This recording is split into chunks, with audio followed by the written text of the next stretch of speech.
by Axel Eyesight. Is there the high drive? Deep center! Go! Go! Go! We're out of here! We're out of here! Say ya, playa! Just like they drew it up in Hollywood, Caladros, the 3-2.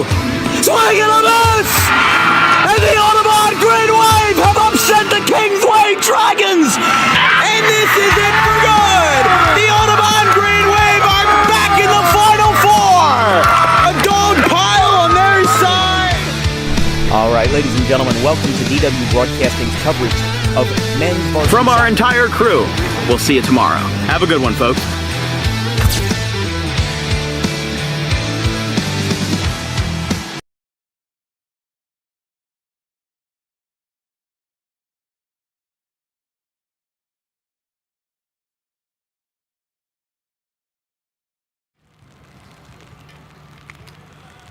All right, welcome to Game 2 of this doubleheader in Region 19 play between the RCSJ-Cumberland Dukes and the Camden County Cougars. First game was kind of a dud. I mean, there's not too much to say there. There wasn't any home runs. There weren't a lot of extra base hits, and RCSJ-Cumberland just chipped away and got themselves the production that they needed on offense without really any extra intervention. So 7-2 was the final. Austin Wocock got your player of the game with 6 innings pitched in the 7-inning Game 1, including 4 strikeouts and 2 earned runs with just a handful of hits. But now the former St. Augustine Hermit, Vincent Sangataldo, is getting to start in Game 2 here for the Cougars. Your starting lineup for the Dukes this afternoon, presented to you by Tommy D's Home Improvement. Getting us started in Game 2 is going to be Powell in center field, followed up by Christian Rennick, who closed out Game 1. He takes short. Now at first base again is James DiCarlo. Jimmy Kurtz takes over in left. Baldino at the DH again. John Camino is the right fielder this time. And Bruger is no longer the catcher, but instead the third baseman. Now it is John Wallace, the catcher, to be followed up by Matt Perez at second base. And number 15, Kurt Petzkow, the starting pitcher in Game 2. Sangataldo with the first pitch to Powell, who went 4 for 4. In Game 1, gets a strike called, and we are underway here from Blackwood for Game 2. Camden County made a couple more changes this time around, but the fundamentals are still the same. Arter is still the leadoff hitter for both games. Your infield is Gomez behind the plate, which means he's going to be catching 14 innings tonight, if that's a foul ball, 1 and 2. The rest of your infield is Arter at first, Obermeyer at second, Tyler Napoli at short, and Ify at third. And then, actually, I apologize. Arter, infield is basically the same. Caminotti, though, is at short, Napoli at third. I was reading Game 1's lineup at first. And then in the outfield, Callahan in left, Ryan Slider in center field, the Winslow alum, and Gavura still in right. So both of these lineups are pretty much unchanged for Game 2 of the doubleheader, but 2-2. High chopper. This is going to break the streak. No, it doesn't. He's going to get on base again. It will not be a single, to be fair, but it will be an E3 to start off Game 2, as Sangataldo waits no time to get a runner on.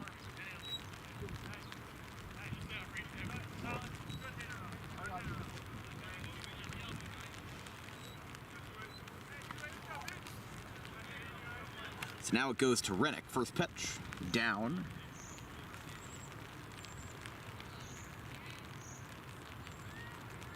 So Ty Powell went 4 for 4 with 4 singles in the original doubleheader, in Game 1 of the doubleheader. And now takes down 2-0. But obviously not the start you wanted to have an error on the first play of the game. Strike called, 2-1. Rennick had a sac fly and an RBI single in a 2 for 3 day, all told, in Game 1 of that doubleheader. 2 balls, 1 strike. Inside. Fastball ran in a little bit, and it is 3-1.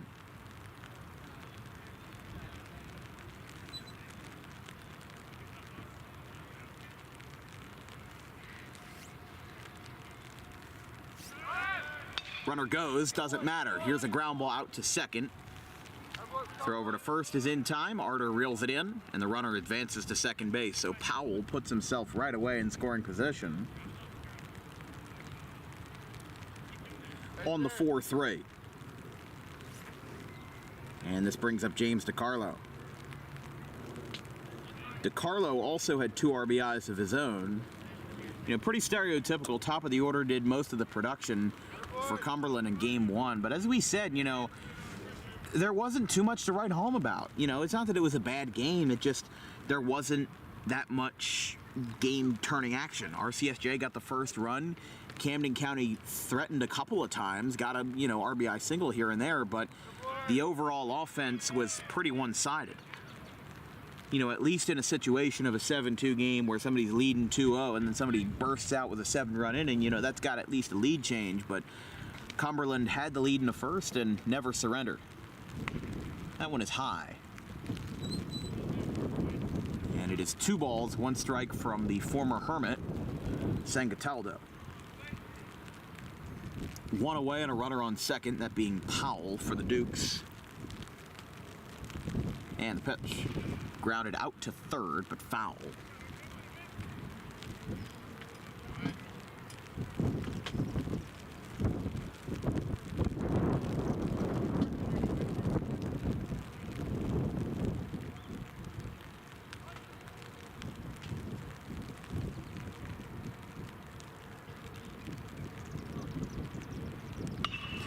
Hot shot, fair, third base line, throw across in time. Now they're going to throw down to third, and they got him. Double play.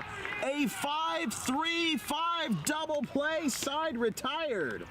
We will go to the bottom of the first, and it's no score after Cumberland gets themselves out of it.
An exciting 5-3-5 double play ends the inning in the first. Let's take a look at that Camden County starting lineup, brought to you by Tommy D's Home Improvement. The former Morristown Quaker, Ethan Arter, takes first base batting leadoff. Dan Obermeyer at second. Batting second, Tyler Napoli at third. The hot corner is in the 3 spot tonight. Gavin Callahan in left field batting fourth. Tyler Gavura in right batting fifth. Cam Minotti is the shortstop batting sixth. Alec Justice, another Collingswood alum, behind the plate batting seventh. Nick Napoli gets bumped from the 4 spot to the 8 spot. He's the DH, followed up by Winslow's Ryan Slider in center field, batting ninth. I wouldn't slide off your tongue. It's 1-0.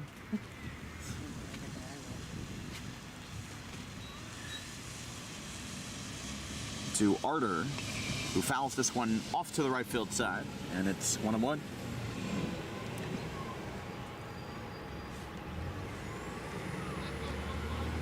One to the leadoff man, Arter, who went 1 for 3 in game 1 of the doubleheader. 1 ball, 2 strikes now.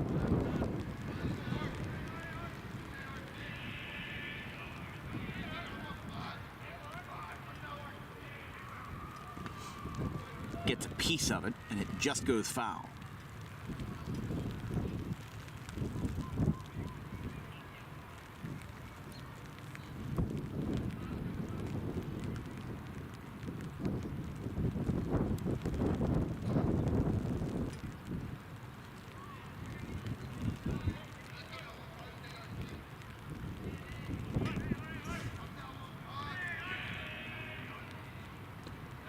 Swing and a miss. Arter down on strikes, and there's 1 away.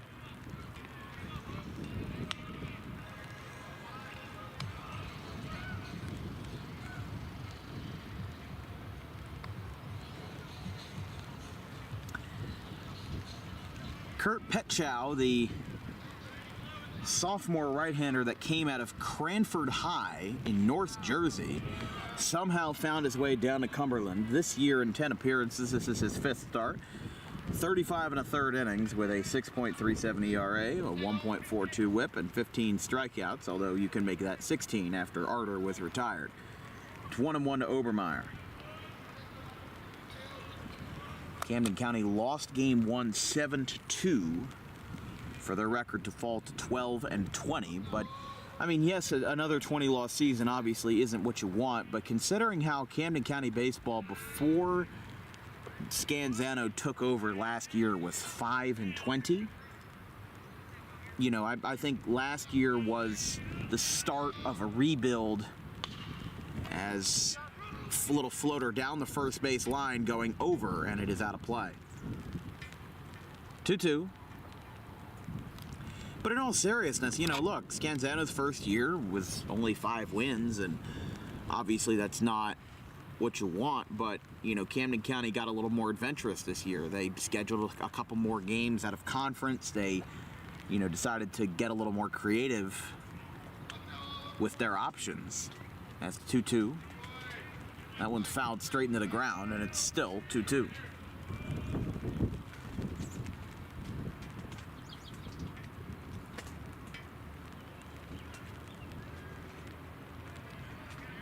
Here on a brisk Saturday afternoon, you wouldn't think that this was the first weekend of May. 60 degrees with light rain and another tapper foul.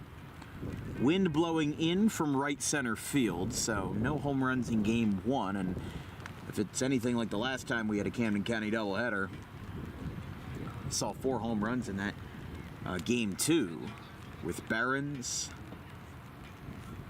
and then Callahan and Napoli. Still 2-2, and the pitch from Petchow is a fly ball down the right field line, going over, and it's foul. Excuse me.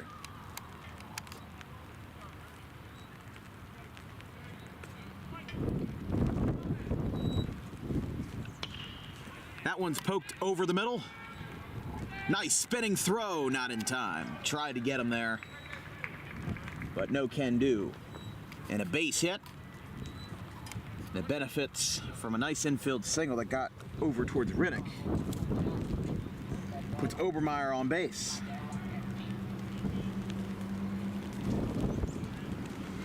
And now this brings up the number 3 batter, Tyler Napoli. I mean, in game 1, the Napoli twins were batting back-to-back, but how about not only the fact that the Napoli twins, you know, both successful enough high school players to not only get recruited to college baseball, but both get recruited to the same college. Kind of like a 2-for-1 package deal.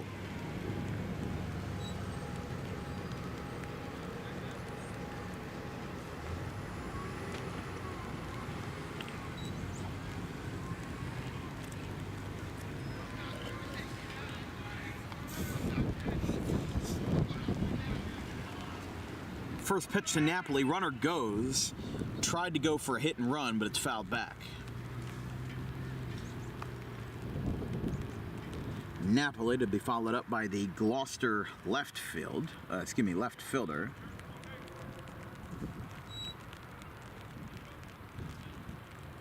Gavin Callahan.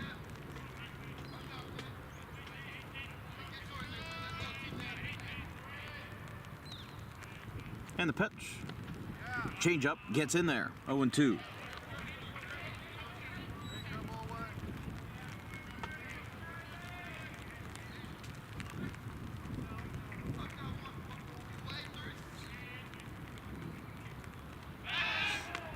Threw back to first, not in time.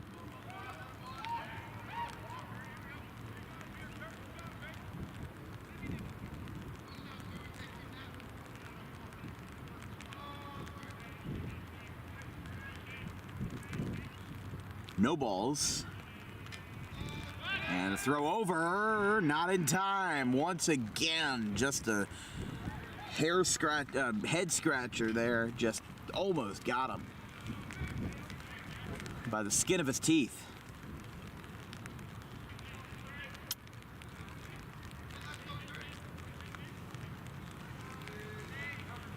O2 misses out.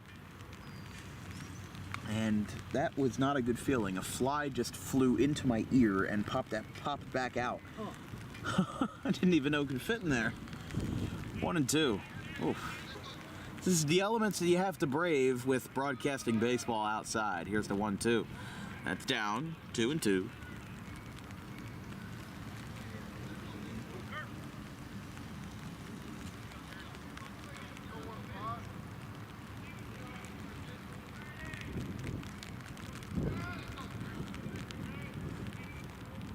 Two balls, two strikes, another throwdown. This is deja vu of game one. These guys are throwing over with pickoff moves like there's no tomorrow.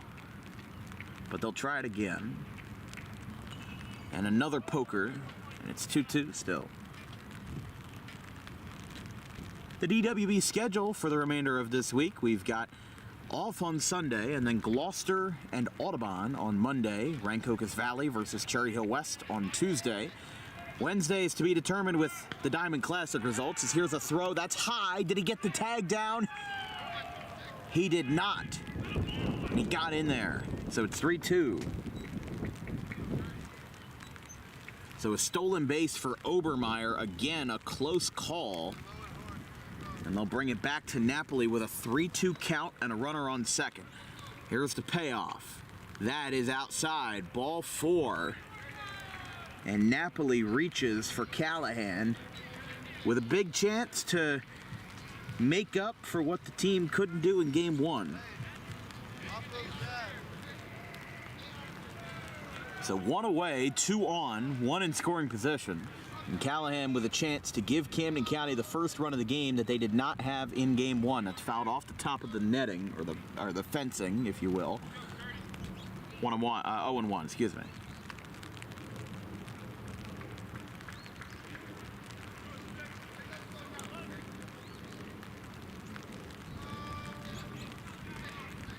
(0-1) to the Gloucester alum Callahan. They now throw back to second. And that's the downside of having all white jerseys. Got a lot of dirt. Got a lot of grime. I mean, it still shows up on the gray. It looks like pitcher's jersey is a little two-toned if you look on the camera. It looks like his top half is a lighter shade than the pants. But everybody else is pretty much the same. 1-1. That one is a cricket pitch. Skips low. They're going to throw down to second. Did the throw beat him? Yes, he did. And that is out number 2 as Napoli is called out at second. They went for the double steal after the wild pitch, the double advancement. And Napoli is out. However, Obermeyer does get the third, and the opportunity still stands for Callahan, the 2-1. It's down. I mean, if you can replace that runner on second with a runner on first, get another walk, catch Yao's head, that would be definitely a good scenario to getting you ahead. Ball 4. So Petskow allows another walk.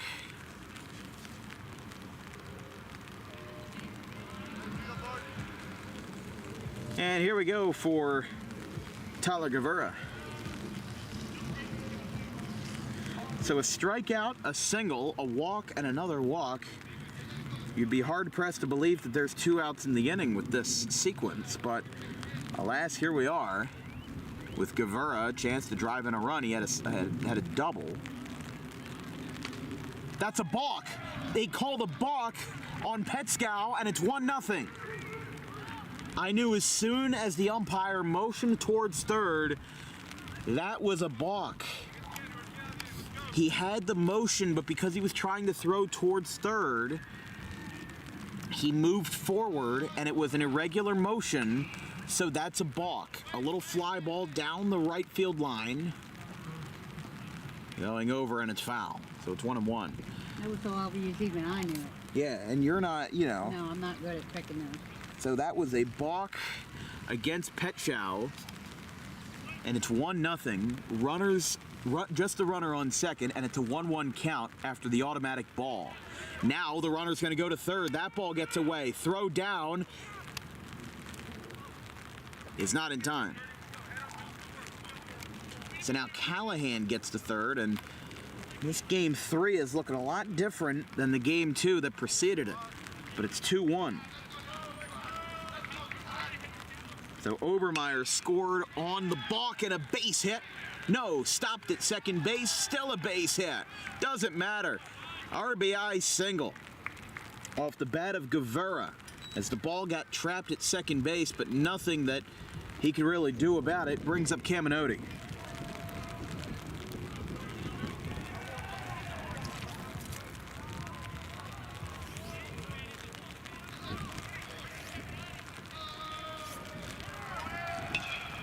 There's a line drive. It hits the runner, and the runner is automatically out.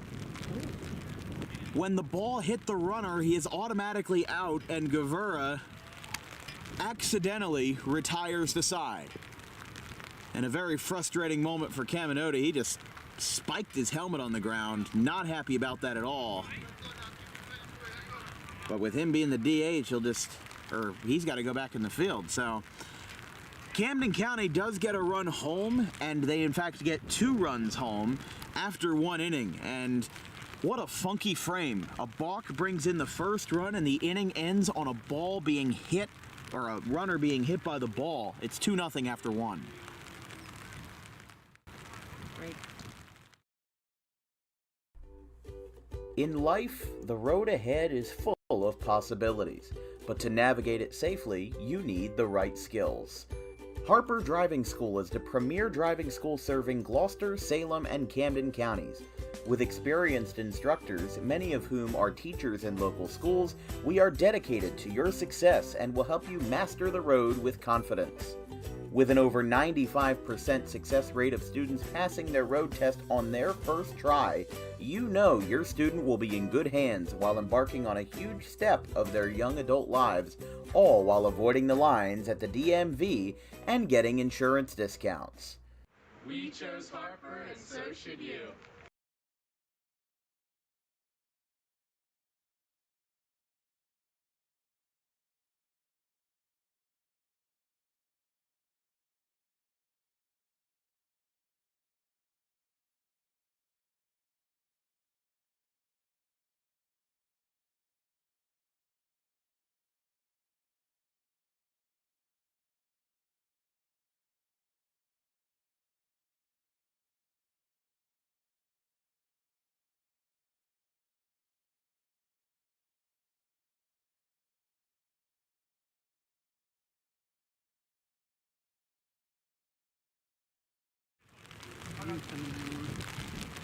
Vincent Sangataldo gets the start, and after a pretty nice first inning, he gets back in the groove after an error put Powell on base and then a 5-3-5 double play. ended the threat, which was definitely not something that I had in my bingo card. But there's a strike called to the lefty and Buna native Jimmy Kurtz. 0-1. Outside to Kurtz.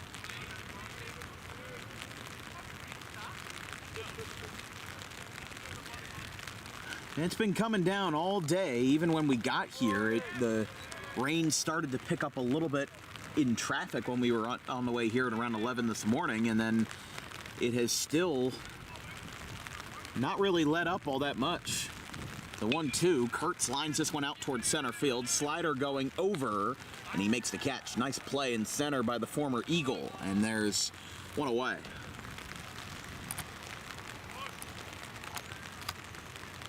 So after Kurtz, here is Andrew Baldino. One of the interesting things about this college campus is that if you look on a satellite map, we're out here in center field. Right behind us is one of the access roads to get to the campus. Did he just make that catch? No, he did not.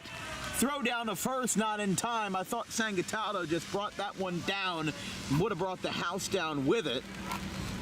But it'll be a base hit for Baldino. He said he didn't catch it. It was a good stop, though, to prevent extra bases.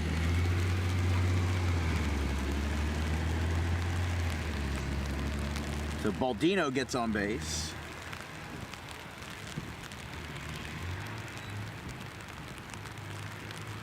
And after that dive, oh, his belt came undone. You can see he's got his glove in between his legs and he's trying to fix it. And he's facing right towards us too, which is the unfortunate part. Unfortunate. No hiding that one.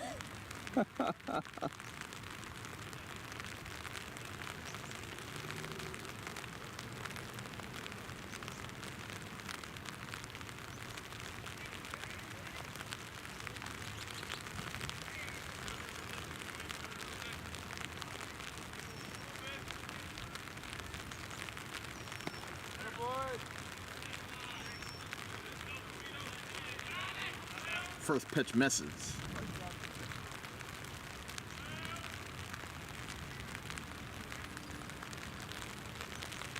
That one skips away. Baldino's going to go down to second, and he'll get in there uncontested.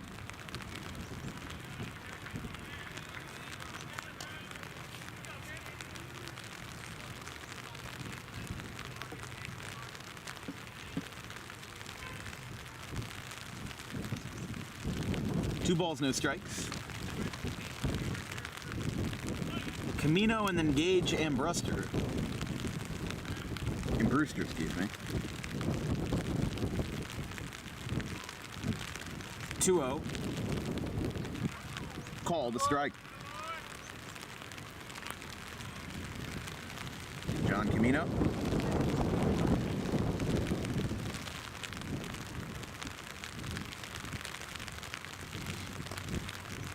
One away and a 2-1 count. Is going to send the runner back to second. The throw was trapped. He thought he was going to move over, but alas, he did not.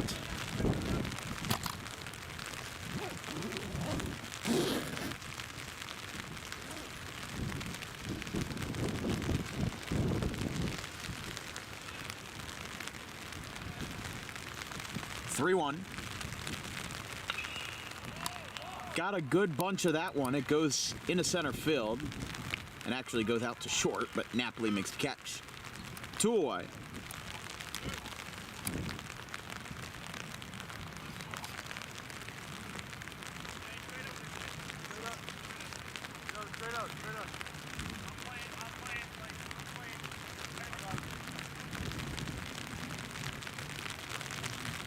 Here's Gage and Brewster.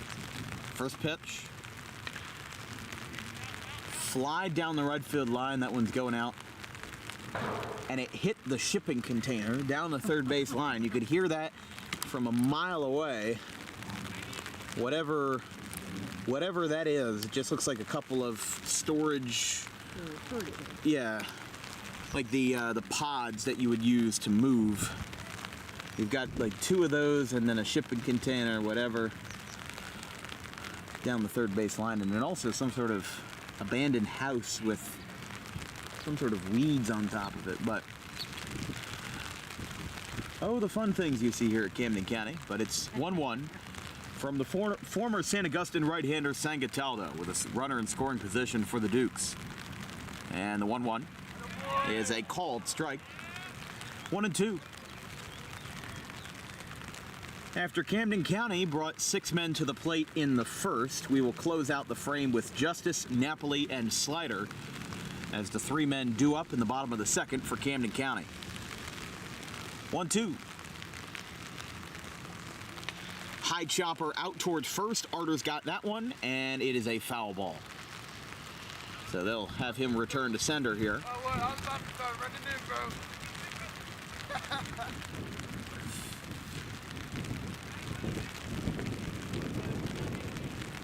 Camden County got 2 runs home. The first run came home on a balk call. The second came home on an RBI single that never left the infield. Off the bat of Guevara. Here's the pitch. Brewster sends this one the other way, down the left field line. Callahan lets it drop, and it is a foul ball. Runner got all the way around third and was ready to score, but no can do. 1 ball, 2 strikes.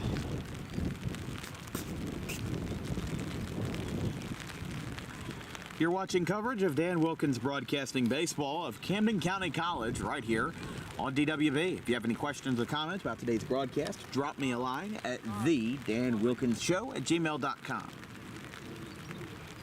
1-2. High and away. 2 balls, 2 strikes.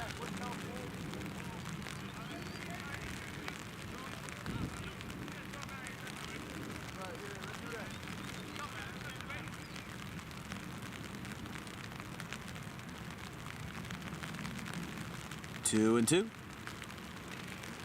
Got another piece of it. It just, the way he swings is very odd to me. It just kind of looks like he's starting to run while he's swinging, you know, almost like a softball slapper kind of thing. That's at least the way I interpret it, but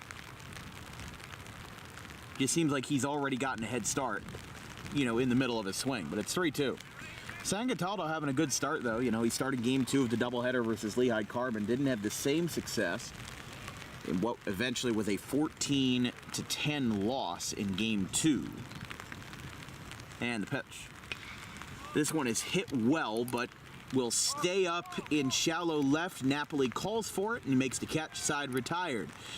They leave a runner on second base, and Camden County looks to extend their lead and look to exacerbate RCSJ's woes here in the bottom of the second. After 1.5, it's 2-0 Cougars.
First pitch bunt. Oh, he slips. Throw to first is in time.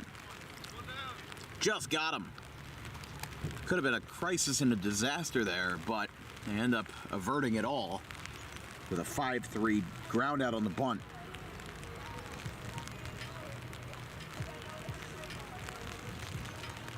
So Justice is retired, and that brings up Nick Napoli.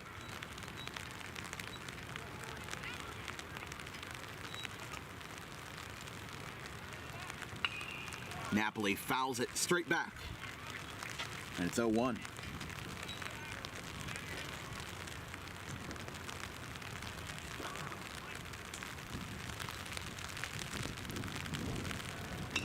That's a tapper back up the middle. That's going to be stopped by Rennick. Throw to first. Did he get off the bag? Yes, he did. They say he got pulled off. And that'll be an E6. He has to throw one a little wide.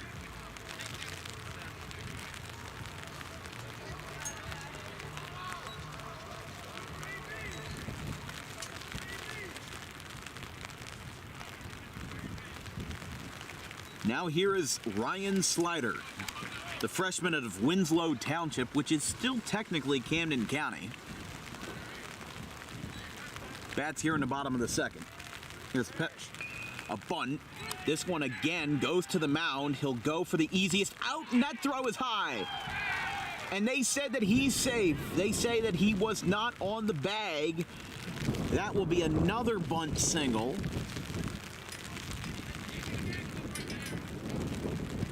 And back-to-back knocks that never even leave the infield. Bring us back to the top of the order for Ethan Arter, who struck out his first time.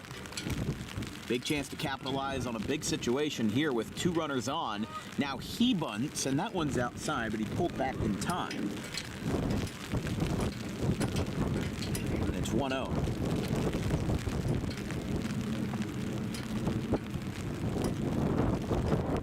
So this new small ball tactic is a little new for Camden County, but I like what they're doing. Now they throw back.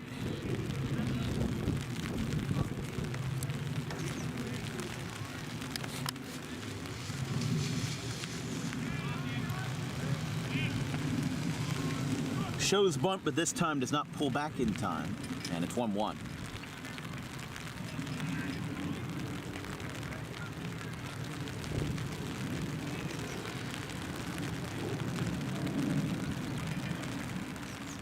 And the pitch. There's a floater. That's going to drop in the left center field. Powell's going to grab it. He'll take his time. Coming in to score is Napoli, and it's 3-0. So a surprise offensive outburst here in the first couple of frames put RCSJ in trouble here, as it's a 3-0 lead.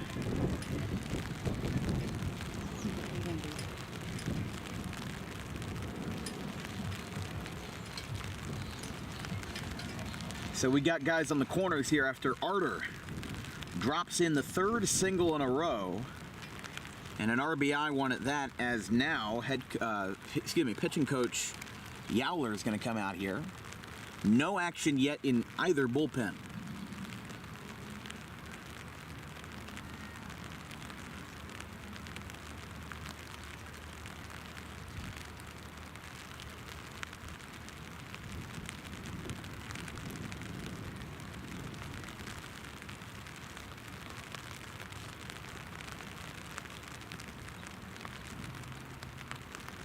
So they'll keep Petchkow in the game.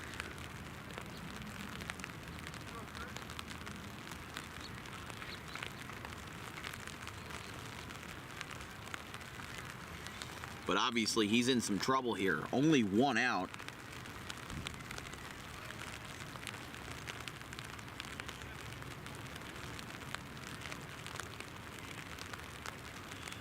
As the first pitch from the sophomore righty. Now he throws back over to third. Did he do it again? No, he did not. I thought he balked again, but because he actually threw the ball. The problem was that he pump faked the first time, and that's what got him in trouble. But this time, because he followed through, it counted. Strike called right down Broadway. And it is 0-1. Hey, one down. 0-1. That skips down. Now the runner's throw into second goes into center field. The throw gets away. A run will score, and it's 4-0. Slider comes around. The party bus is still in high gear, and it's a 2-run frame to follow up their first 2-run frame in the first.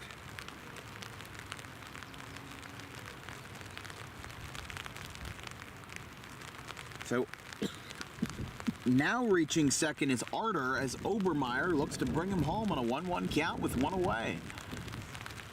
There's a ground ball out to second. Throw to first is in time. Arter moves to third. There's 2 down. Here is Tyler Napoli.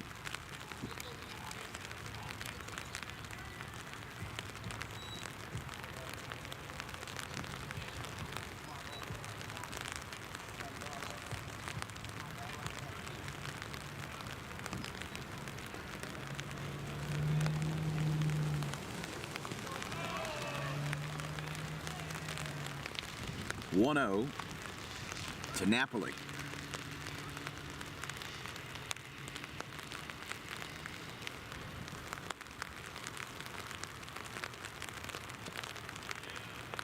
There's a strike.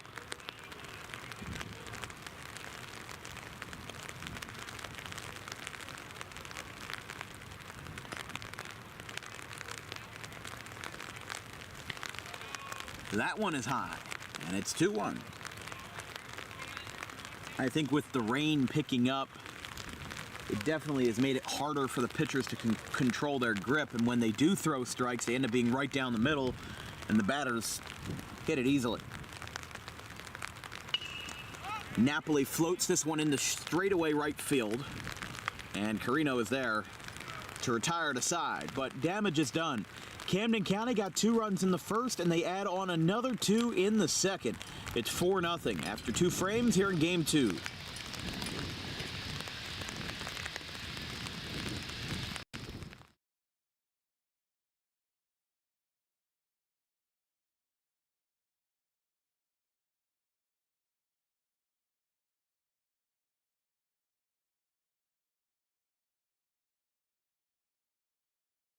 Tommy D's Home Design Center has opened a second location on Creek Road in Belmar, operating in Philadelphia for over 25 years and now expanding into South Jersey. Tommy D's is the place to go for kitchen cabinets, countertops, and cabinet accessories, heavily discounted compared to big box retailers. Stop in, take a seat, and watch as our experienced kitchen designer makes the kitchen of your dreams right in front of you. Tommy D's is the best in the business for quality kitchen countertops and cabinets that fit all budgets. Call us today at 856-210-9504 or visit the new location in person on the corner of Creek Road and Harding Avenue in Belmar next to the 42 on-ramp.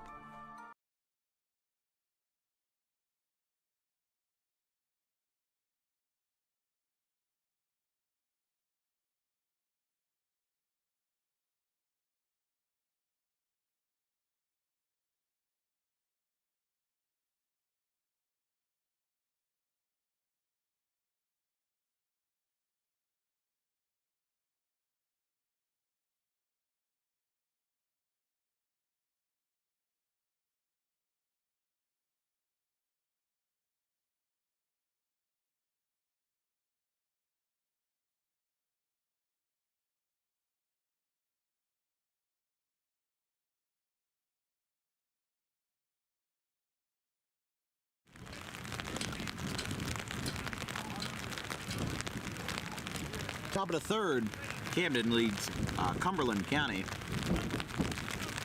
by a score of 4-0.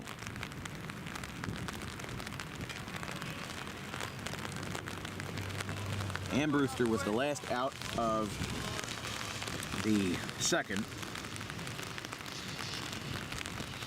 At what inning does this become an official game? That one's down. Now, the concern is that with some of the heavier bands coming in, obviously with the rain not subsiding from this, it could very well get worse. And if they lose the field condition, because it's a 7-inning game, it would become official in 5 innings. Okay. So if that ends up being a problem, if the home team is winning, they would have to end it by the top of the 5th. But if the visiting team is winning, then they would have to complete all 5 innings. Makes sense. But right now, there's not an active concern amongst umpires or coaches that the game will be delayed or postponed or whatever, because they still have plenty of daylight to work with. Sun's probably not setting until about 8 o'clock, and you know they can stretch it out for as long as they'd like. But it's 0-1.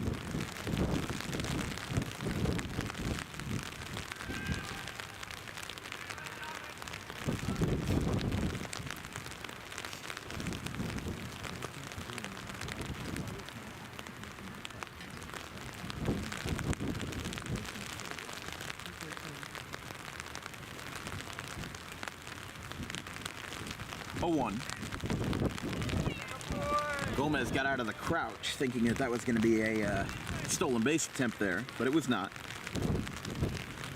0-2. 4-0 Camden here in the 3rd. As the catcher, John Wallace, will be followed up by the second baseman, Matt Perez. Oh, excuse me. 1-2.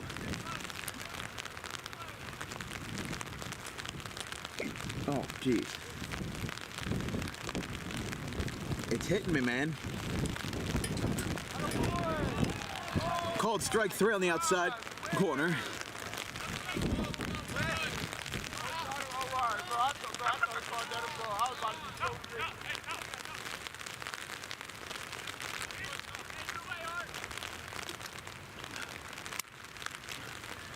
Sorry about that. Strike 3 for Sangataldo, and Perez is retired, bringing us back to the top for Powell.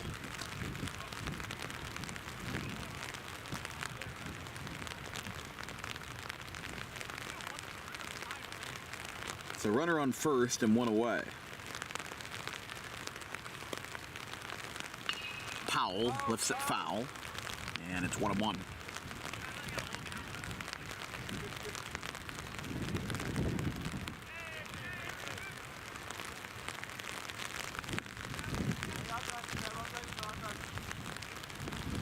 Sangataldo, that was his first strikeout of the night and the first strikeout for either starting pitcher in game 2.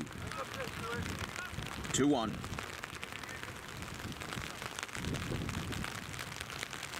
Powell, after going 4 for 4 in game 1 of the doubleheader, reached first on an error in the first at-bat of game 2. This one's lined into center field. Slider going over. He dives. Did he make the catch? Yes, he did. Ryan Slider makes the catch. Not on a slide, but instead on a dive. 2 away. Unbelievable. Ryan Slider with probably the best defensive gem we've seen so far in this month of May. Excellent play by the Winslow Eagle. So after going 4 for 4 in game 1, Camden has held him to 0 for 2 in game 2. Now the runner's going down to second. The ball trickled out of his glove. And just an unfortunate miscue there allowed the runner to advance. So here's Rennick. Rennick now ahead in the count 1-0 after flying out to center his first time.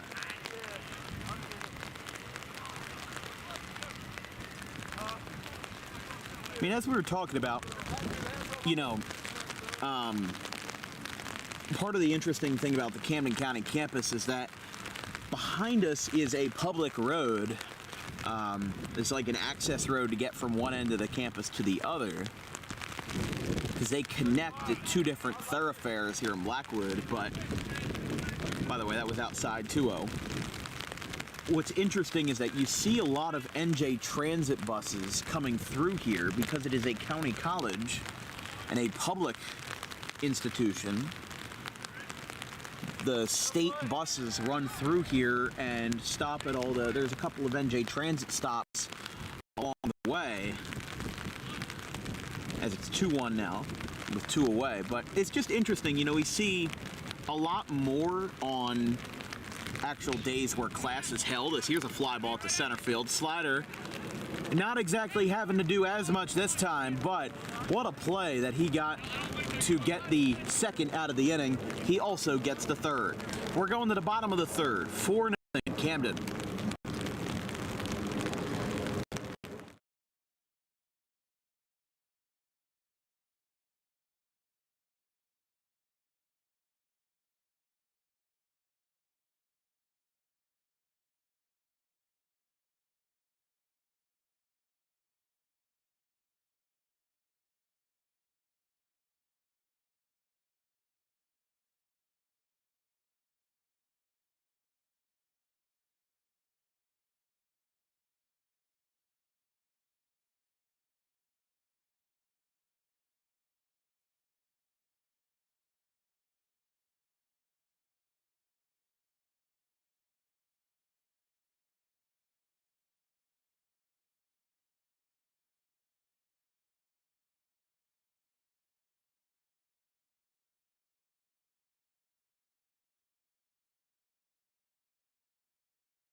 Reached first on an error in the first at-bat of Game 2.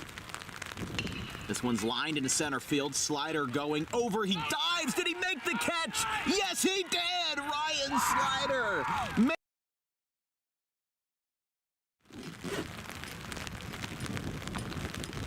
All right, bottom of the third as he came back a little prematurely, unfortunately. I forgot about that, but I mean, this has just been a good game for Camden County. You know, obviously after losing the first 2 games of the series, you didn't want to exacerbate those woes any further, so they have done a great job of pouncing on this offense early and taking advantage of the poor weather to get an edge. As the lefty,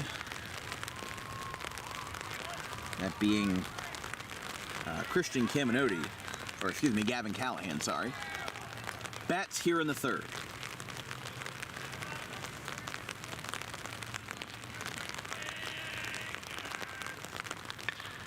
That's a line drive down the right field line. It is a fair ball.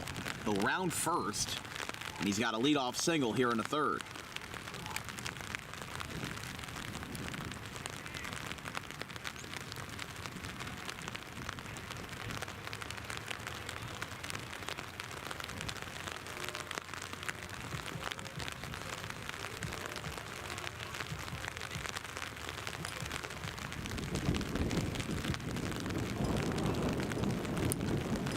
After the base hit by Callahan, he's reached the base both times, and this brings up Guevara. This broadcast is brought to you by Harper Driving School. Make sure, if you want to be prepared to drive in the rain, you go through Harper Driving School first. 95% of students pass their road test with Harper on their first attempt. Visit today at Suite 4 of the Total Turf Complex in Pittman, right off of Lambs Road. 0-1 to Guevara, who had an RBI single in the first inning in his first at-bat. Yeah, so the rain's been picking up, and it doesn't seem like it's going to slow down from here, but, I mean, there are a lot of teams that would not play in this weather. And I give huge props to Camden County for braving the elements, and to RCSJ-Cumberland, too, because they both want to play. They both have packed schedules, and they know they have to get this game in. There's no ifs, ands, or buts about it. It can't be canceled. This was high school, you wouldn't be playing. And if you didn't hear my producer, she just said, if this was high school, we wouldn't be playing. And that's absolutely correct. But because these guys have, their last weekend of the regular season before the playoffs, RCSJ's got a playoff bid at stake here. Camden maybe not as much, but they are still fighting for position, and they're still fighting for a win. And as the mentality always is in junior college baseball, you are always wanting to play. You are always wanting to win. And these teams are very tight-knit. They're very close together, and you really wouldn't think that for a junior college where everybody's only together for 2 years and then everybody's gone and you got to start from scratch. At least in high school or college or regular four-year universities, the full cleansing of a roster being different is every 4 years. Here, it's only 2. You only got half the time to build relationships. You've only got half the time to build a roster, and then you've got to recruit all over again and start from scratch. I know a lot of the seniors, or I guess sophomores, if you will, that are leaving Camden County and going somewhere else this year. Look, they're going to have to replace a good third of their roster just because of how many sophomores or second-year players that there are. But it's 2-2 to Guevara. It's 4-0 Camden County in the bottom of the third, as they have been on top since the get-go in Game 2 of this doubleheader here versus Cumberland. 2-2. That is, or I'm sorry, I guess that was 3-2. So, fooled me. Ball 4.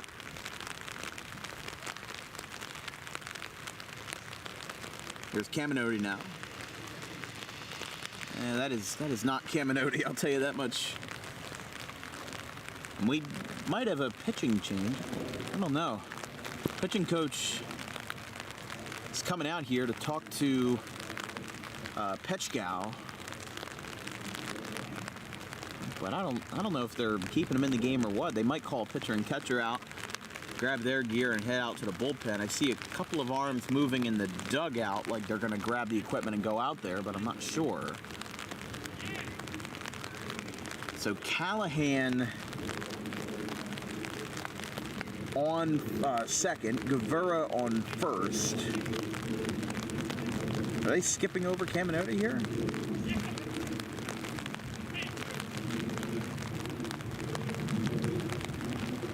I'm not sure what's going on, but I know Camden, that's not Camden that's going to bat. That is Ify. So Ify has grabbed the bat. I guess he's taking over for Camden. Oh, you know what?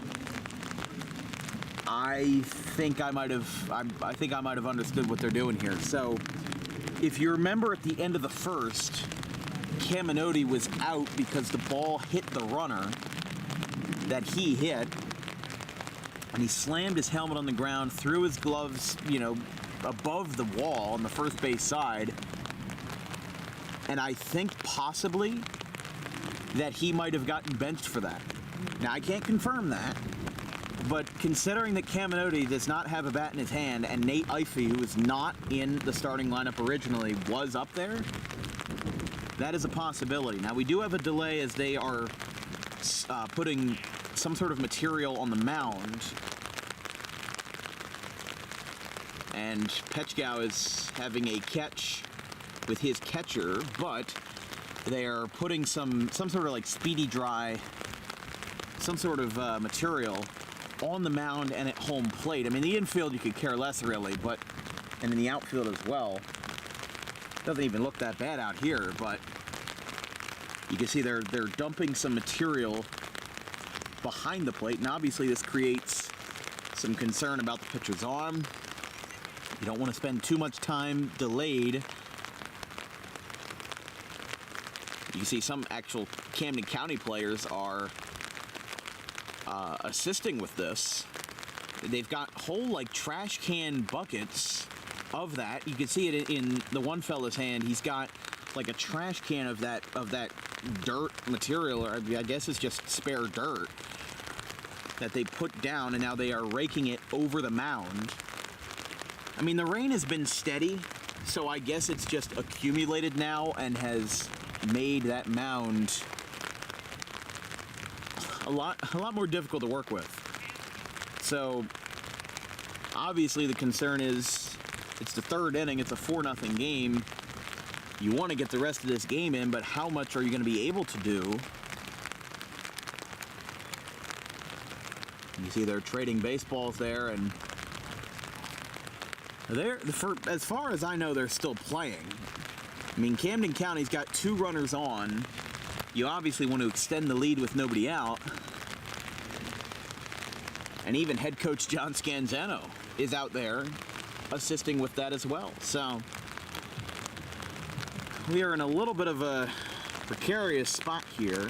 Camden County's got 2 runners on, and they just applied a heap of new whatever that junk is on the mound. The umpires are now conversing. It's Chris Losey in the black jacket now on our right side. I think they're debating the quality of the field, and they're debating whether to continue this. I mean, they have the final say. And obviously you still want this game to continue. But, you know, our producer made a good point a couple of minutes ago that said if this was a high school game, this is not being played. You scratch it, move on, reschedule for another day. But these guys can't really reschedule. Camden has to go to Ocean County on Sunday and play another game. So I don't know what to tell you. I mean, it's going to be a little funky. But it looks like they will go back, and Petchkow will now throw a couple of warm-up pitches. As the umpires now just had a quick conversation with Scanzano. I think they're just going to give him 1 or 2 more warm-up pitches to work with here. But again, in rainy conditions like these, you know, the baseballs, they get slippery. You've got no grip on them. You know, balls can get away, and when it becomes a concern of player safety is when they would, you know, pull the plug and send the tarp out. But my concern is that this rain is not stopping. I mean, the weather app has basically lied to me all day. It said it was only going to be until 12:30, which it was. It stopped, but now it's 95% at 5 o'clock. So, like, how do you have it as overcast for 4 hours with no rain, and then all of a sudden it's 95% rain at 5? But there hasn't been a single moment of us being here since 11 o'clock this morning that it hasn't been raining. And there's been some moments that are steady, some moments that are light, some moments that are heavy. Here's a bunt. This one goes back to the catcher's spot. They throw down the first, and it's not in time. Bases are loaded after the bunt single by Ify. And there is still nobody out.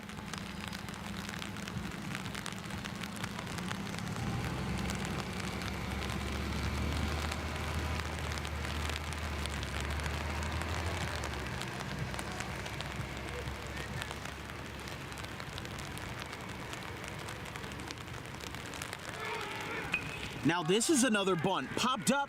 Now he makes the play. He throws back to first, or throws back to third rather. They get the double play.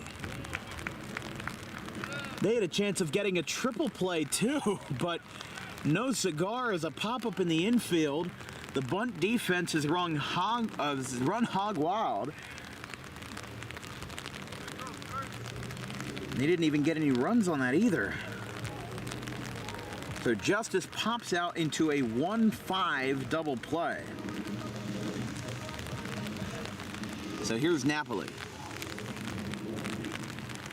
Now with 2 runners on, 1 in scoring position as that one's outside. Slider on deck for Camden.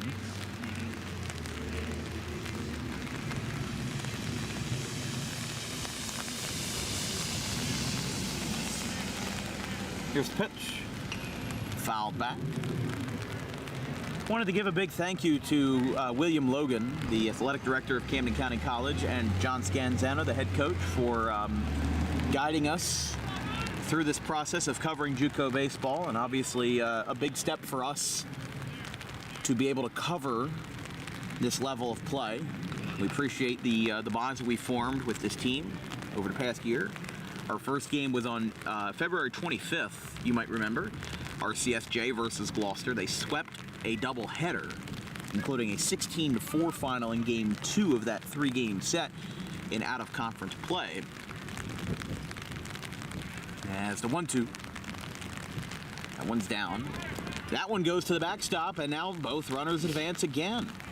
So runners on second and third here as Guevara advances once more.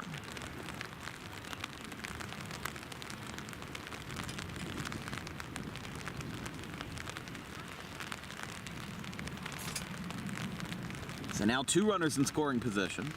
2 balls, 2 strikes, 2 outs, 2 on in a 4-run game.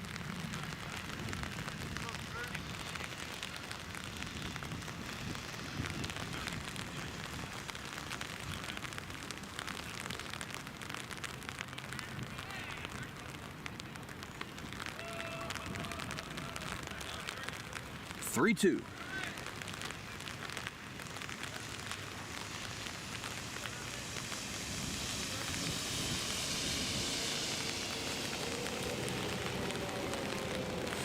Three-two pitch. This one's fouled back again. This would be a big buzzkill for Camden County if they could get all of these runners on with crafty bunts and, you know, unorthodox plays, and then end the frame with nothing to show for it. 3 balls, 2 strikes in the payoff. Swing and a miss, and they do get out of it. Petchkow retires the side and gets himself out of the jam. 2 runners are left aboard, and we go to the 4th in a 4-0 CCC lead.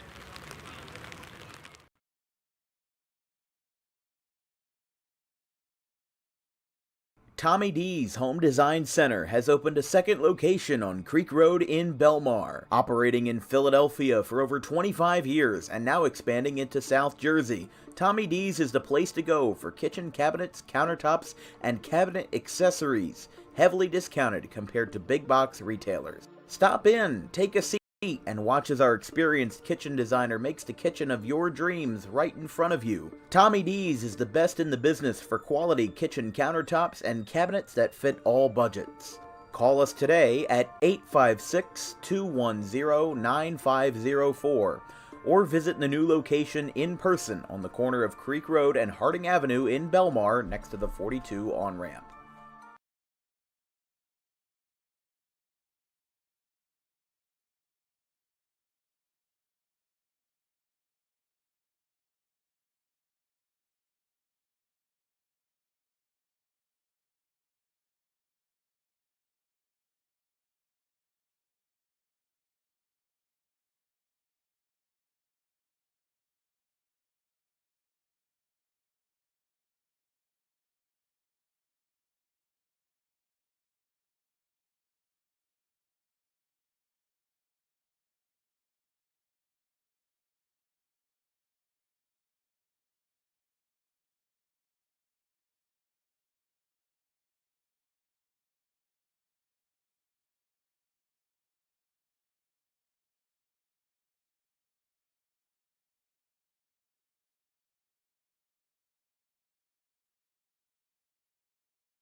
Top of the 4th inning, first pitch from Sangataldo. Skips in, and it's 1-0.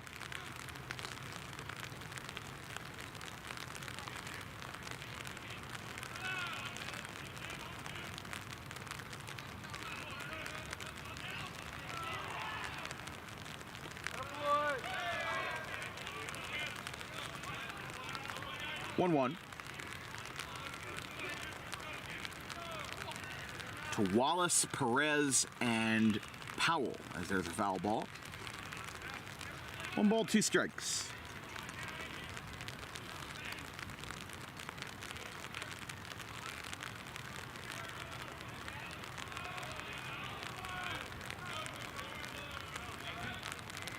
Four nothing Cougars here in the top half of the 4th as Sangataldo misses low. And it's 2-2.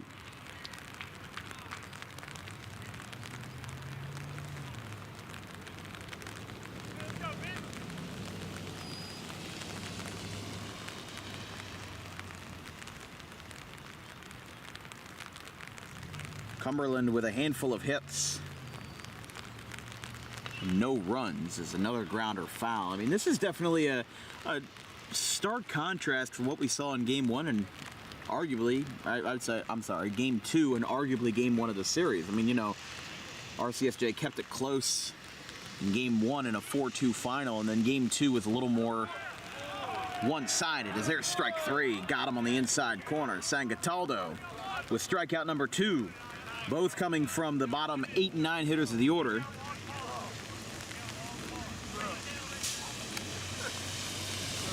I'm sorry, that is not Wallace. I messed something up there. Ah, I see what I did there. Here is Kurtz.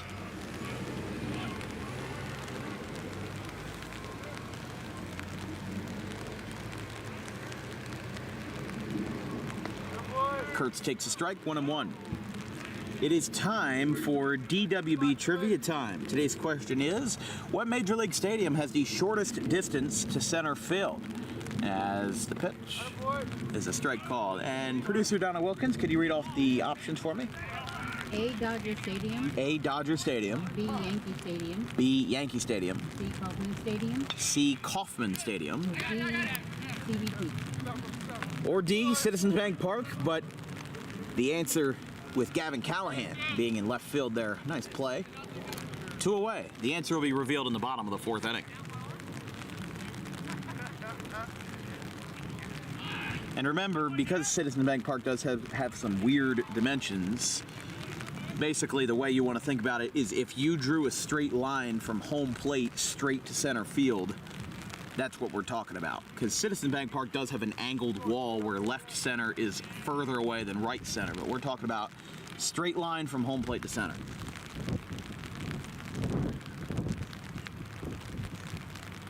So DeCarlo struck out looking.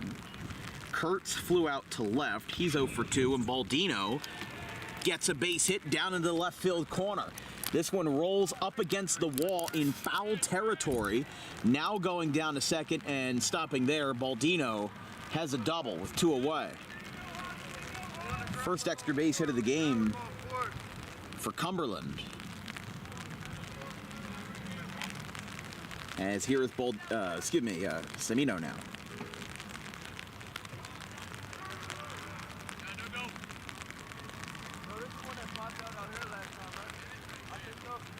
So here is Semino. He flew out to center field his first time.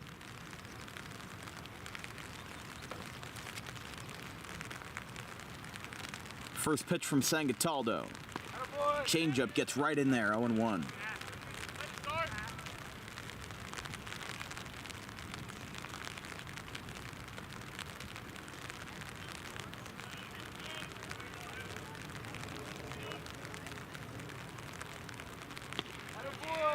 Strike called again. 0-2.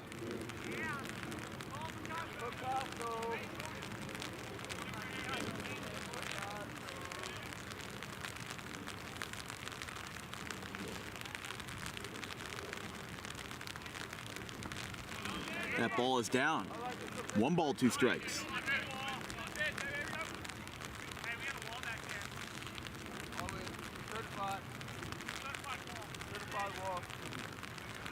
Some of the outfielders calling Donnie Gomez a certified wall because he's trapped a lot of balls tonight and he's prevented some guys from getting on base. And there's another one.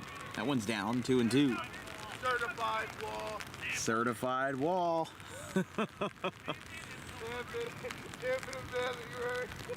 2 balls, 2 strikes. It's Sangataldo.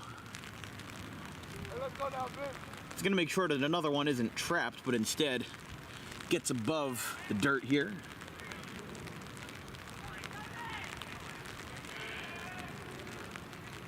Two balls, 2 strikes, 2 outs, and a runner on second base.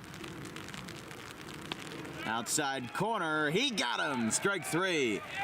He goes down on strikes for the third punch out for San Cataldo tonight as the former Hermit leaves another runner on, and we stay scoreless for the Dukes. It's 4-0 Camden County going to the bottom of the fourth.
Catch cow still dealing here in the bottom of the fourth as Ryan Slider gets us started for the Cougars.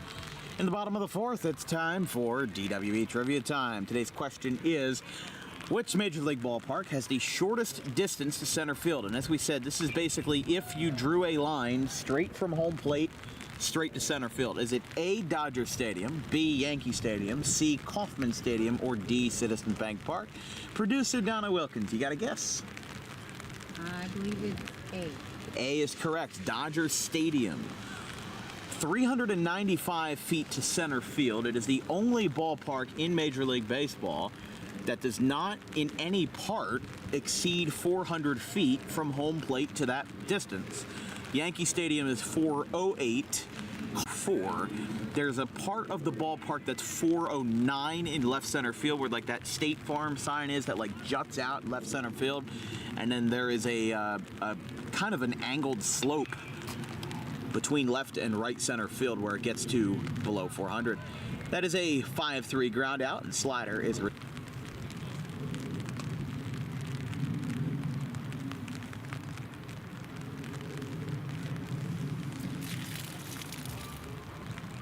Lineup turns over back to the top for Arter.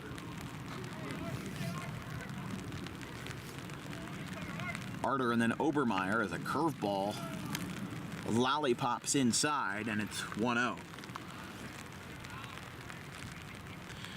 By the way, congratulations to the Camden County women's tennis team for their Region 19 championship over at Mercer County College.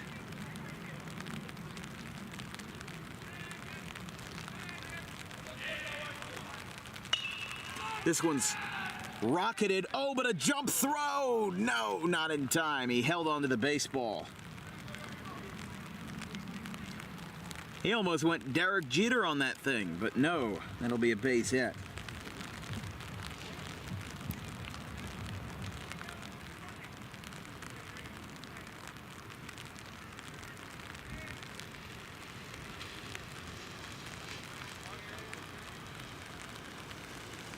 So Arter now 2 for 3. He's got another base hit, and here's Obermeyer. First pitch. That one is high. 1-0. Catcher pump faked, but did not throw down the first.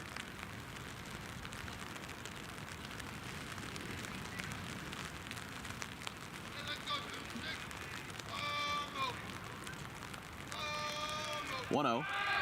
Now here goes the runner down to second base. The throw, that's going to beat him. He got him.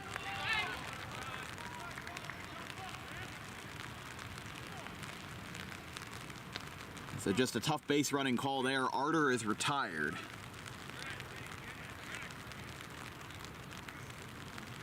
As now there's 2 away.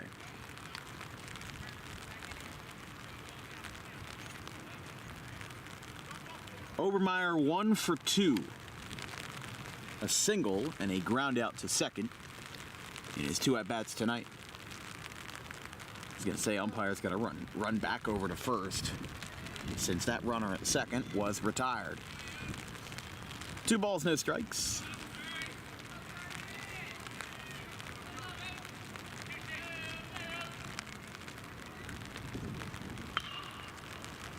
Got a good bunch of that one, but it is foul. Down the right field line into the woods.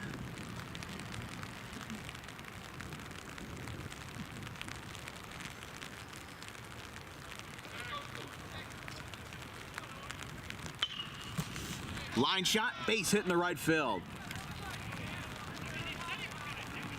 And the 2-out rally continues as that ball has trouble getting back into the infield, has trouble finding its way home. And a 2-out single.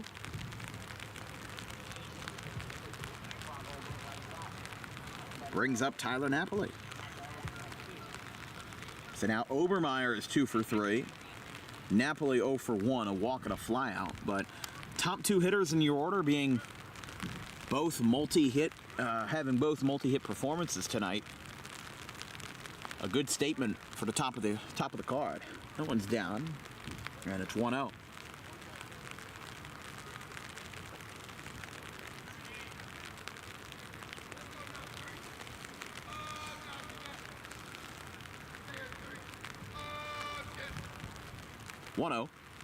That is high.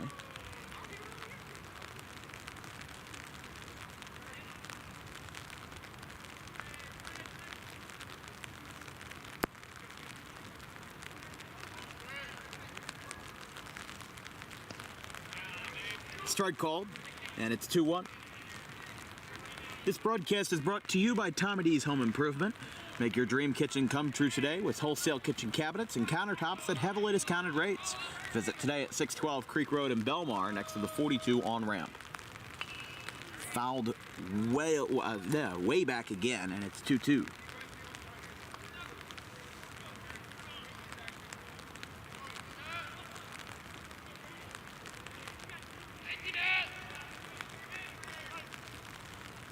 Two balls, 2 strikes, 2 outs, and a runner on in a 4-0 game for Camden County. This one's a ground ball in between third and short.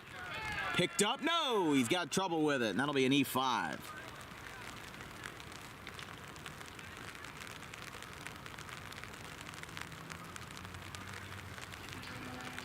Here's Callahan. 2 on now.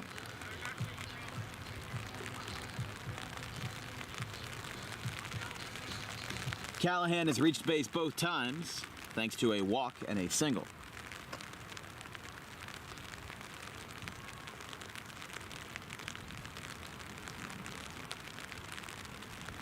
And now head coach is coming out, and I think this might be it. But, I mean, this is his 3rd mound visit tonight, and there's no pitcher warming up in the pen. So I'm confused about that, unless they warmed up outside of the pen and went behind the dugout, out of view. I'm not sure, but Petchkow, hasn't had the smoothest performance in 3 2/3, and obviously with 2 runners on, that might make it more convoluted here, but they will take Petchkow out of the game. So a couple of strikeouts and a couple of hits in 3 2/3. And it's a 4-0 game in favor of Camden, as we've got a pitching change. I didn't see anybody warm up in the bullpen, so they must have been probably in the parking lot, or at least just behind home plate, out of view, not in the normal spot. So we'll take a quick break as Petchkow is taken out of the game, and we've got a DWB pitching change here in the 4th.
Swing and a miss by Callahan. It's 0-1.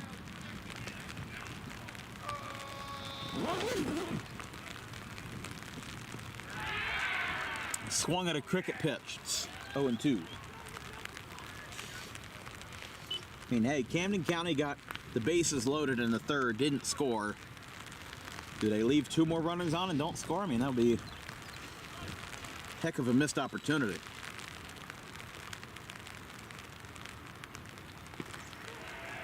Strike 3. Callahan goes down on strikes and the side is retired.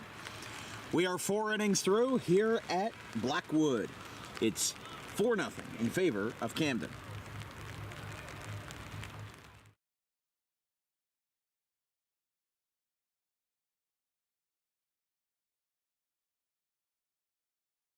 Tommy D's Home Design Center has opened a second location.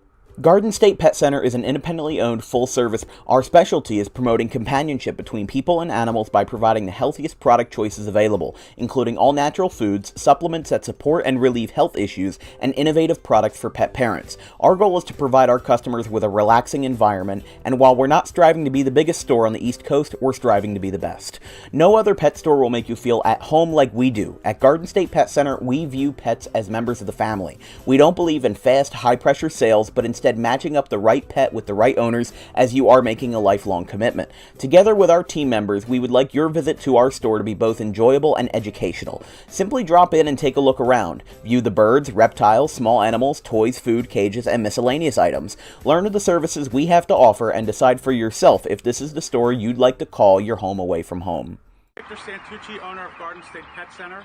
Visit us today at 226 South Whitehorse Pike in Audubon, New Jersey. We're open 7 days a week for all of your pets' needs.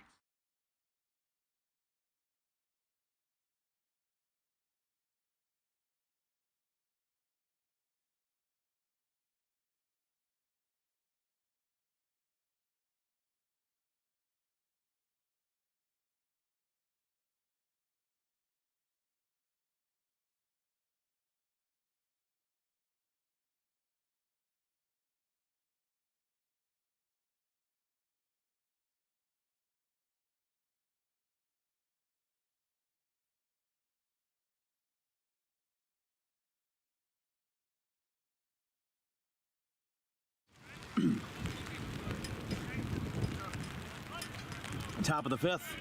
Sangataldo still working. And the first pitch is chopped foul.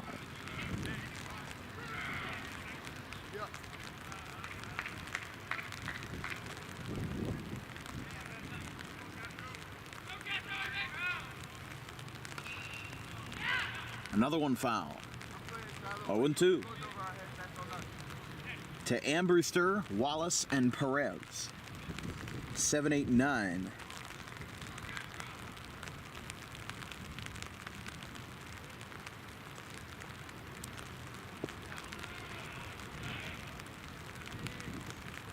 One and 2.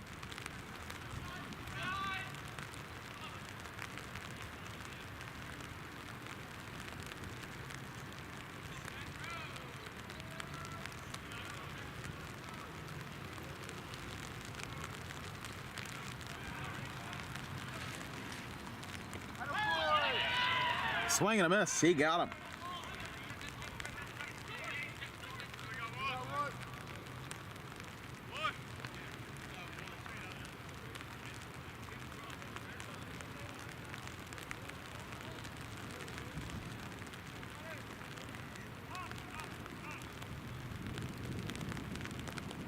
Excuse me, one away. With Wallace, who walked his first time.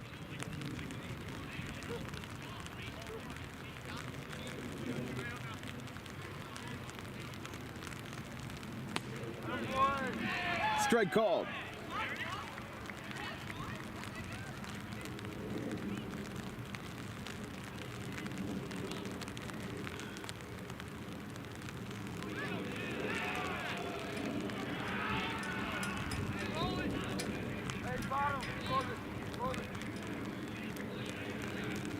That'll be a hit by pitch.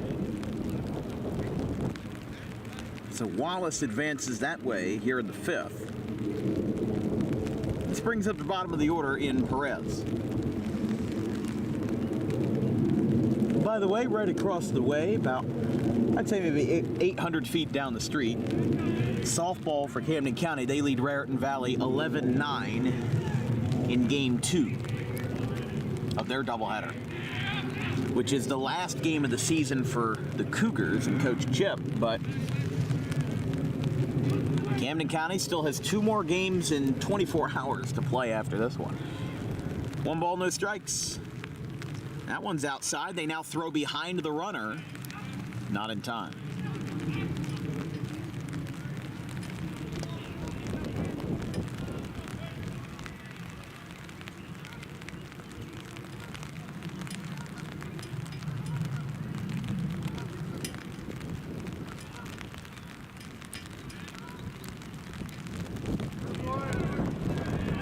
Strike called. 2-1.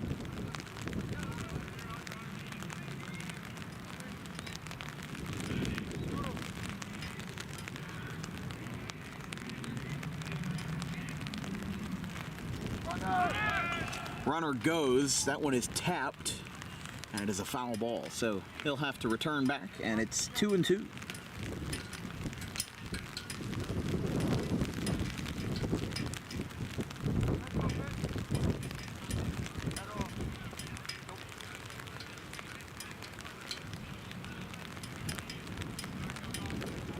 Two balls, 2 strikes, and 1 away.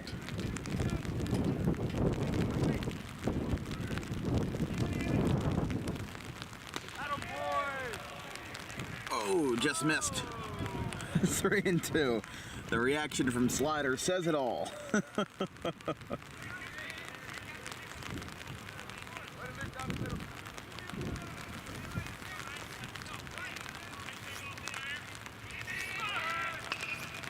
Here's a ground ball out to first. No, it goes into right field.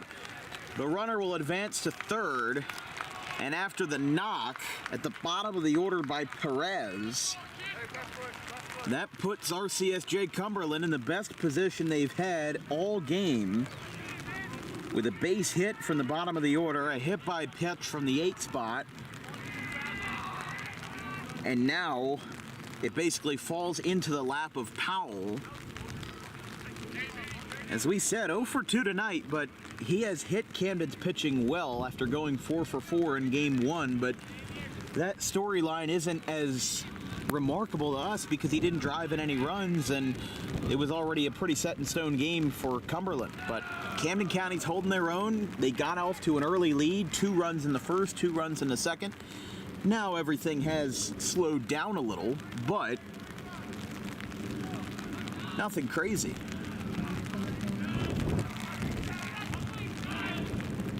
1-0. Oh, that one got him in the knee. Oh, geez, that's gotta hurt. Bases are loaded. You can tell he is gimpy getting down to first. Yeah, he's rubbing that one out. He's rubbing it out. He is rubbing hard. And the bases are loaded. So now pitching coach is coming out here to talk to his man.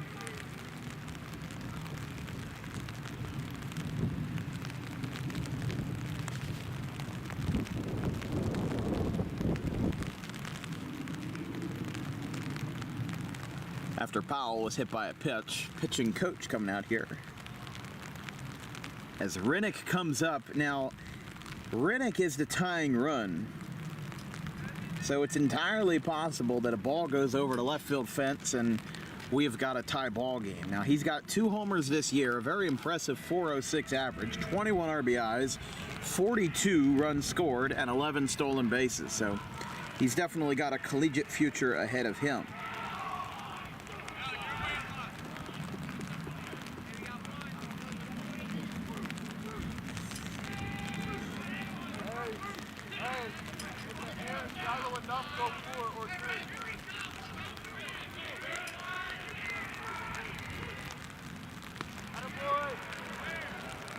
No.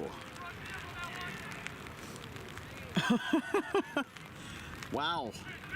We've had a lot of calls like that tonight. It's just been a tight zone. Here's the 1-0. That is down 2-0. And calls like that where you think you've got it, you think for darn sure that you've got it, and it just doesn't go your way, they make a big difference, and they can get in your pitcher's head with an unintended consequence. Definitely not what you want, but there's a strike called, 2-1. But as we said, you know, there was a ball right down the middle. Thought it was a strike, and what does he do the next pitch? He throws the ball down and gets it trapped in the dirt because he's not thinking straight. 2-1 from Sangataldo, sinker outside, and it's 3-1 as he's trying to hang on to this at bat with the bases loaded. Nowhere to run, nowhere to hide, one away. Easiest play would be at the plate. They could try turning two. They've got the shift on against the lefty, Rinnick, and it's ball 4. And a bases loaded walk cuts into the lead. It's 4-1. And CCC is starting to get a pitcher and catcher out into the pen. They're just starting to throw pitches now.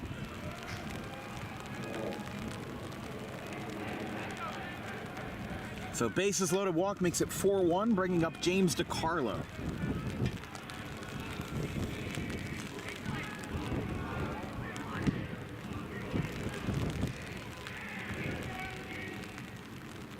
There's a hot shot down the third base line. That's a fair ball. It goes into the corner. It bounces right into Callahan's hand. It's going to be a 2-run double. He stops there, and DiCarlo salutes the men to his right. It's 4-3, and Sangataldo, just not a good sequence of events, is a 2-run double with the bases loaded after surrendering the walk for DiCarlo's first hit of the night.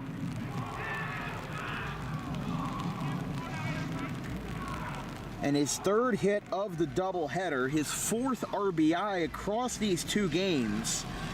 And it is now a 1-run game for Jimmy Kurtz, the Buna kid, as here's a ground ball foul over towards the first base coach, 0-1. So 2nd and 3rd is the deal here for Cumberland as they trail by 1 but are immediately thrust back into the action here as the 0-1. Kurtz launches this one to left, going back Callahan. It's caught just shy of the warning track. That's going to be good enough to tie the game on a sacrifice fly. And in the span of about 90 seconds, we go from 4-0 to 4-4.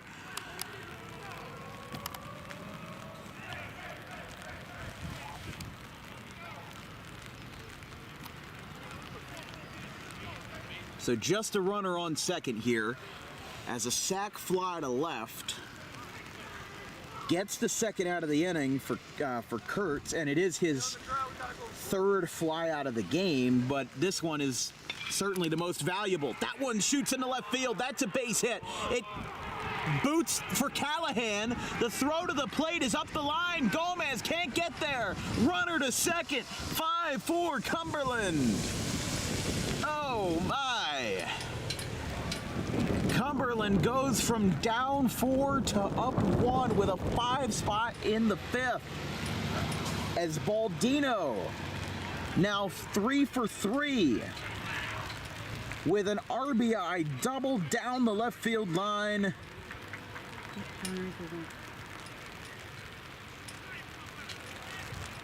And that 1 run came across for Camino. I mean, they've got the man warming up. You got to imagine he's trying to warm up on hyperspeed here so that they can get out of this inning, get the offense back in charge, and if whoever it is warming up that's got the hoodie over his head,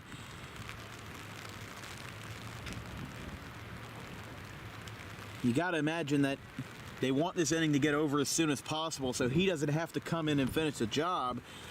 What you got to do is end the inning. It buys you a little more time. You at least have 3 outs to warm up, assuming that fellow who's warming up is not a hitter. And just judging by the jersey, I think that's Alec Justice out there. That one's down. 1 ball, 1 strike. 2 outs and a runner on second as Cumberland has broken out. And it is a 5-4 game with a 5 spot in the 5th. Here we go again. 1-1. This one's grounded out towards second base. Obermeyer with a spin, a fire in time. He got him. Side retired. But the scoreboard says it all. Camden went into this inning up 4. They now trail down 1. They've got work to do, but we go to the bottom of the 5th, 5-4 Dukes.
Great. I've said it for like a bit.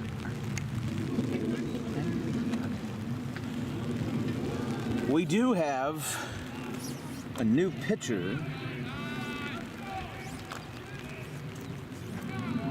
for RCSJ. That is number 10, Gavin Severa. As he comes on here in the bottom of the 5th, taking over for Petchgow.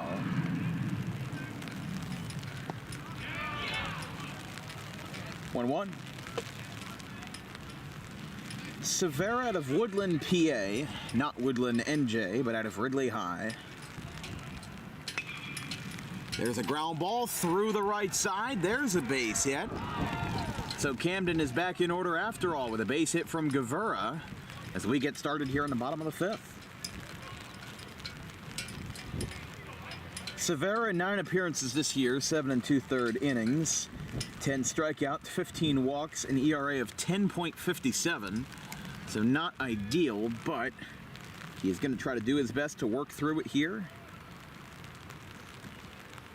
After Guevara got us started with his second hit of the night, he's now 2 for 2.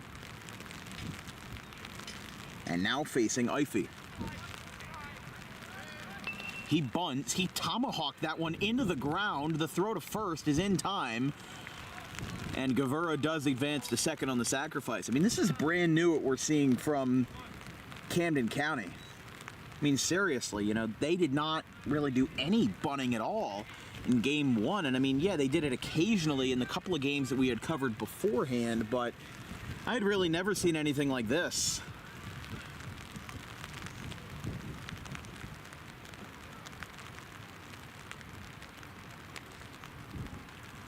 And now,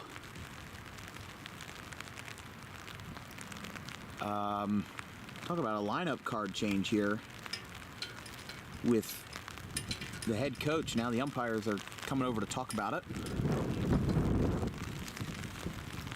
The head coach Gorman just came out and had a piece of paper in his hand. He was talking about something with the umpires.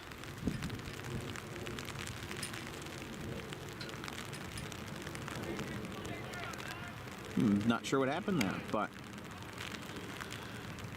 one away for Ify, or excuse me,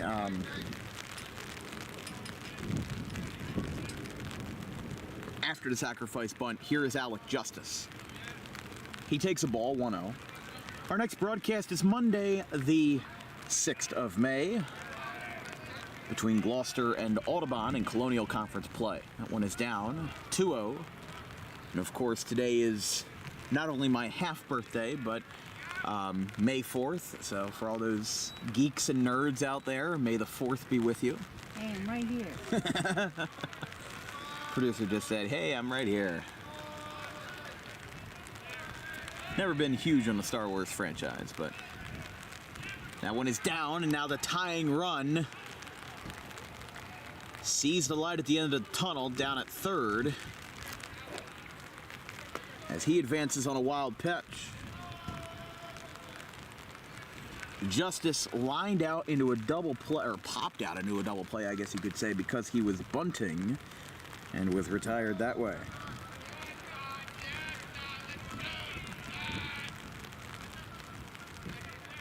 Three balls, no strikes.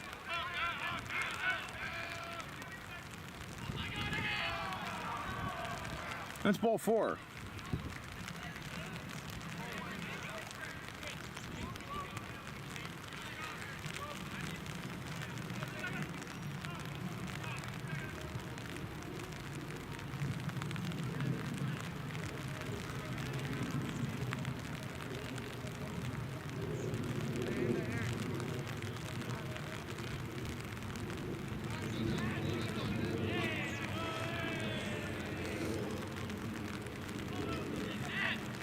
So after the walk, that puts runners back on the corners, but the tying run up for Napoli.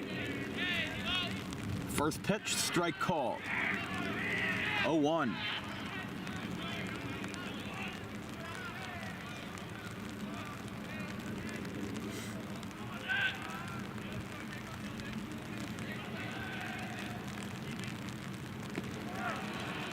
Strike called again, 0-2.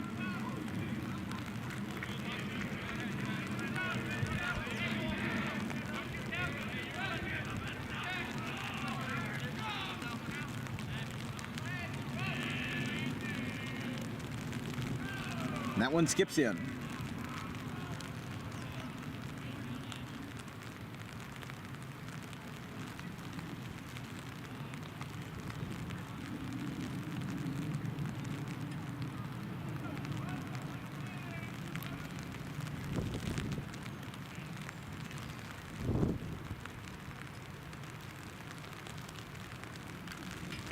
One ball, 2 strikes.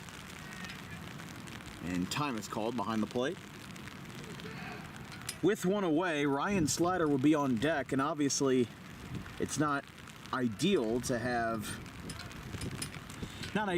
your bottom of the order up in a situation where you need to tie the game, but they've proved the doubters wrong before. They've gotten on base in the situations where it mattered, but it's 2-2.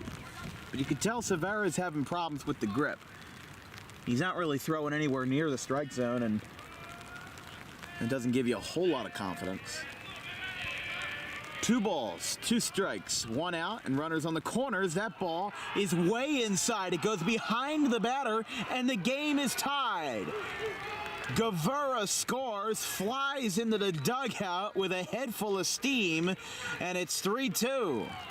As a wild pitch on a throw that went way behind the batter's head ties the game at 5-5 in the 5th.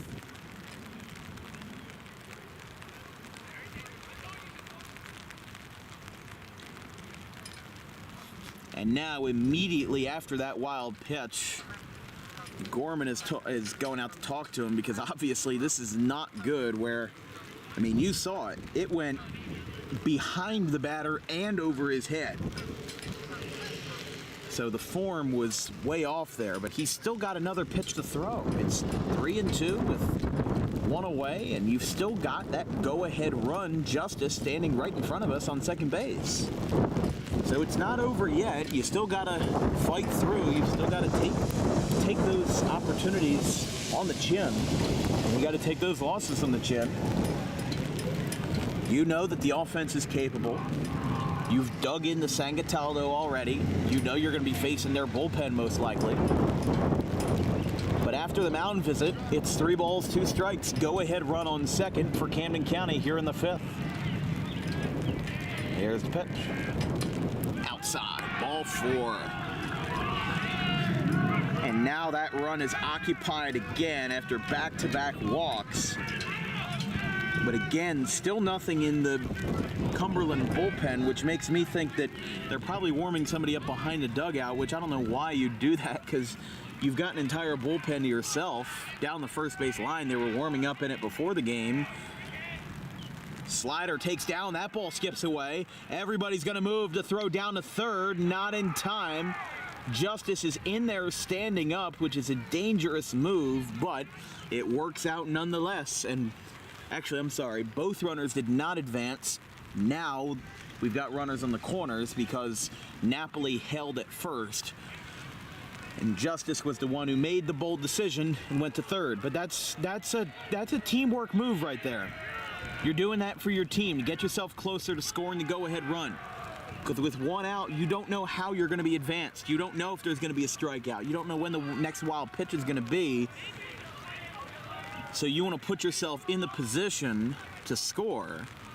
And now, mid-at-bat, we've got the coach coming out again for something concerning the lineup card. But he's the one on the defensive side of the ball. Here versus Slider. I don't know what the issue would be.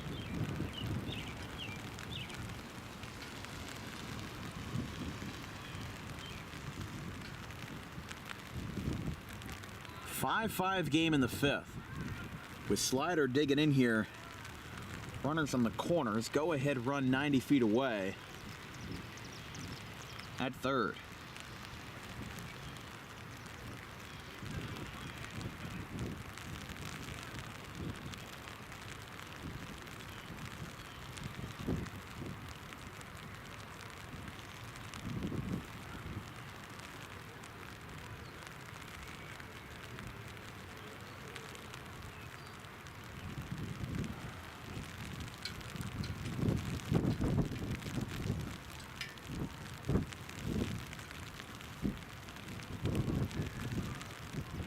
Oh, you know what? I think they were making a double switch, and they were waiting for him to be ready, I guess. They were kind of just stalling a little bit. I don't know. I honestly don't know. Are they taking him out mid-at-bat? They have to take him out mid-at-bat, because this is the second mound visit of the inning. They just called the right fielder, Camino, in to play third base. They are making a pitching change mid-at-bat versus Ryan Slider. A bold move. And now the pitcher, Severa, has swapped his pitcher's glove for an outfielder's glove, and he is going out to right field.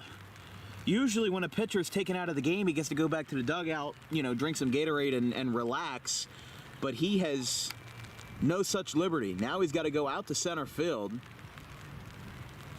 and finish out this inning in a 5-5 game. So we'll have a DWB pitching change in the middle of the at-bat. It's 2-0 to Ryan Slider, and it's a 5-5 game as they are going to apply another bucket of that stuff on the mound here in the 5th. We'll be right back.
Cumberland has burned through their third pitcher of the night, Matt Perez, now on the hill.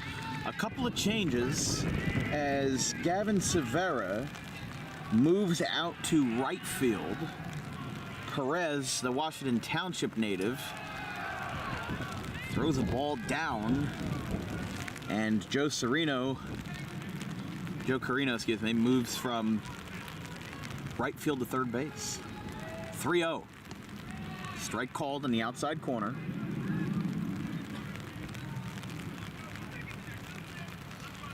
Perez on the hill this year, 10 appearances, 15 2/3 innings with a 6.32 ERA. That is ball 4. Now they throw back behind the runner at third. It goes into left field. And Camden's going to take the lead on a throwing error down the line. It's 6-5. And in a crazy turn of events, they have taken this inning back after a torrential blow-up in the top half. This 5th inning has been a drag. And now, after Slider's walk, that puts runners on the corners now, still with 1 away, as Camden has plated 2 in this frame. This broadcast is brought to you by Garden State Pet Center. Keep your pet happy and healthy today with the most organic food products available in South Jersey. Open 7 days a week at 226 South Whitehorse Pike in Audubon. Slider got on the jump, but ended up having to go back there as it's 0-1. Umpires are having a conversation here. What are they going to do here? They're talking to... they're bringing out a third fellow, and... what are they going to do? It's not like the rain has picked up any since the start of the inning. Now, this would be an official game. At least now it is, because Camden has retaken the lead. If Cumberland was still leading, or if the game was tied, you would have to finish the inning. And the game could not be completed if the game was still tied. So, I mean, that has to be what they're talking about, right? Because I don't know who the fella is on the left. It's not John Scanzano, I know that. I'm confused, though. I don't know what this could possibly be.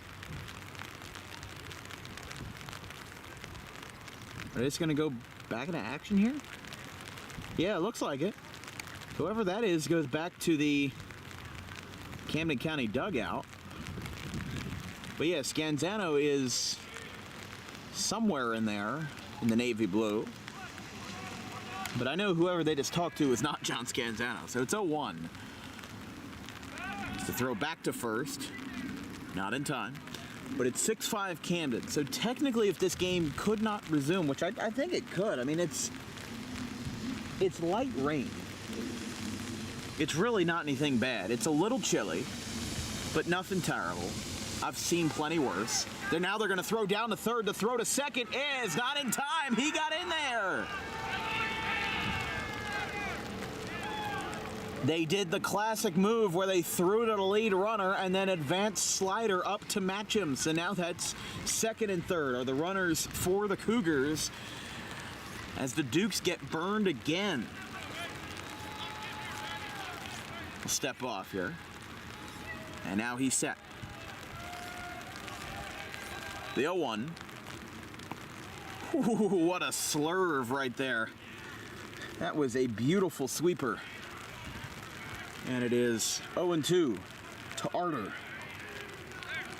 With runners on second and third, Arter with a chance to drive in 2 at least. And he wavers at that one. Yeah, that sweeper's a little too good. I think even I would swing at that one. It's 2 away.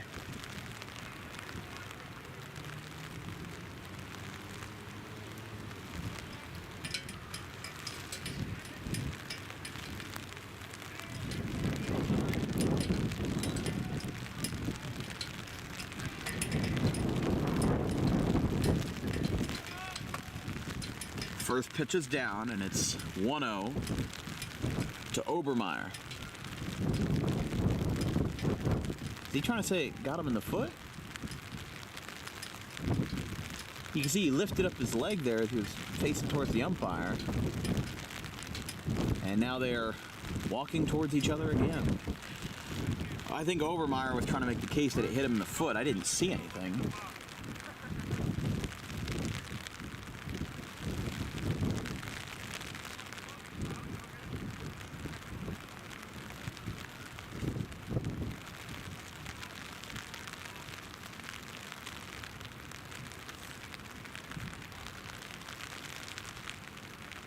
Still conversing. I think with the way Obermeyer was like shaking his ankle at the home plate umpire, I think they were trying to ask if he got hit by the pitch, but they say no. And it's 1-0. I think they at least wanted him to check. There's no replay booth for them to check. Not an official one at least, but here's the 1-0. Inside. 2-0.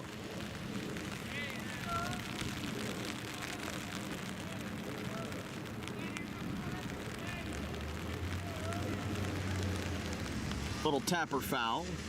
Just got a piece of it, and it's 2-1.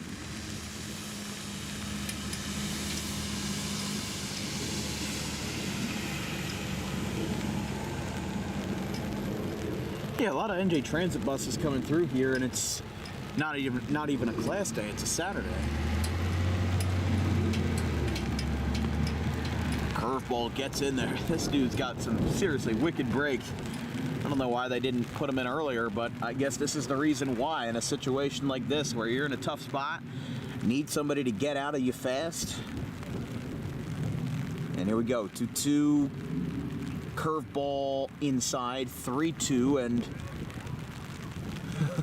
Obermeyer thought it was ball 4. It's not that he thought it was a ball and it ended up being a strike. It was still a ball. He just didn't have the right number in his head. Full count, nowhere to go.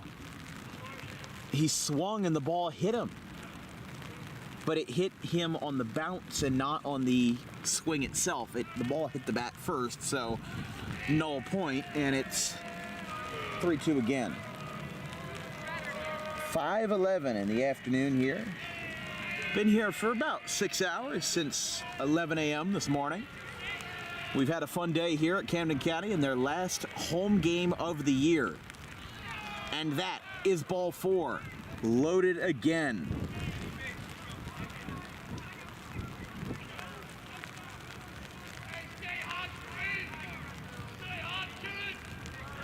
Here's Tyler Napoli.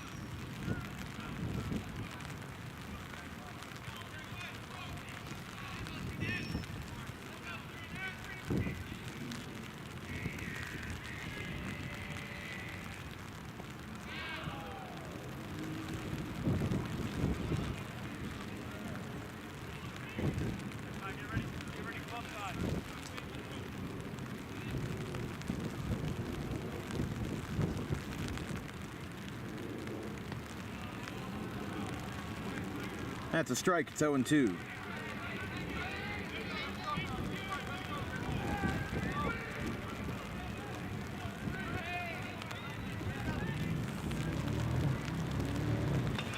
Pokes this one out towards short. He'll take the lead bag, and the inning is over. Camden County leaves the bases loaded, but they do get the lead back. It's 6-5 after 5 here in Blackwood.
New pitcher for Camden County and making his second appearance in this doubleheader, Connor Martorelli.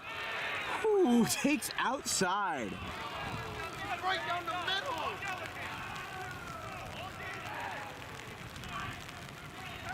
And an adverse reaction from Camden County, because that is something. Swing and a miss. 1-1.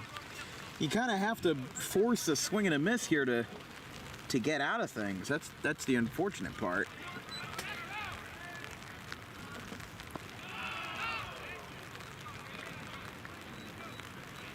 It's 2-1. I'm confused at what's a ball and what's a strike anymore, to be honest with you. This is getting a little ridiculous. It's 2-2. 2 balls, 2 strikes. And we had the same problem in game 1 too. Floated foul.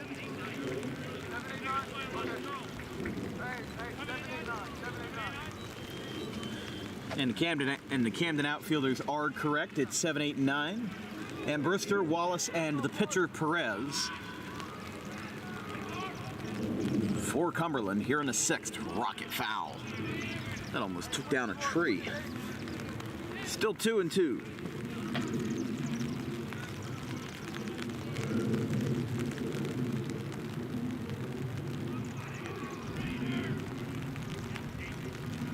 Here's the 2-2. 3-2. And at the bottom of the order, you always got to be extra careful because you don't know who's going to bite you, especially in this frame. That one is high and away. So with Martorelli coming in, that ends the night for Sangataldo. And his line in today's festivities is, if I can take a look real quick. I mean, hey, you know, 9 batters came to the plate in a 5-run frame. Had a productive frame, and it was just too much for Sangataldo, but he gave up all 6 of those runs, and yeah, if I recall correctly, I think all of them were earned. I don't see anything on my scorecard that would suggest otherwise, so it's 0-1 to John Wallace, the catcher.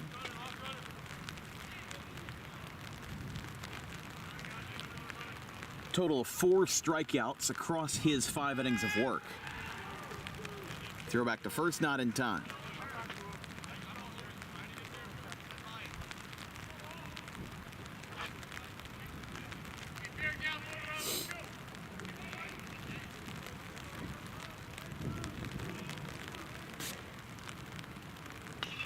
Ground ball out to third, a nice snag. This could be 2. Throw to first. In time. They got 2. And an around the horn combination of a 5-4-3 takes care of the threat and gets 2 outs on the board right away. So after Ambrewster's walk, Wallace grounds into a 5-4-3 double play. And here is Matt Perez. Strike 1.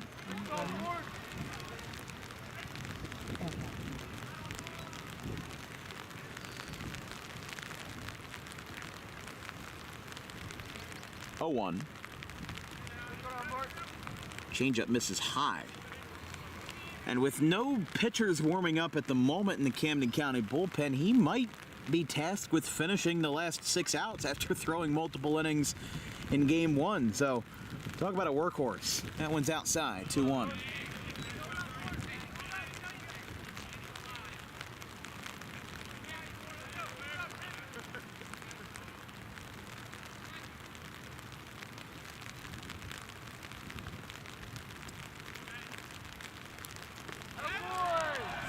Swing and a miss. And it's 2-2 for Martorelli. Trying to get out of this with really not any troubles. A walk, a very nice double play started by Ify with a 5-4-3, and now a line drive foul back into the woods again. Still 2-2.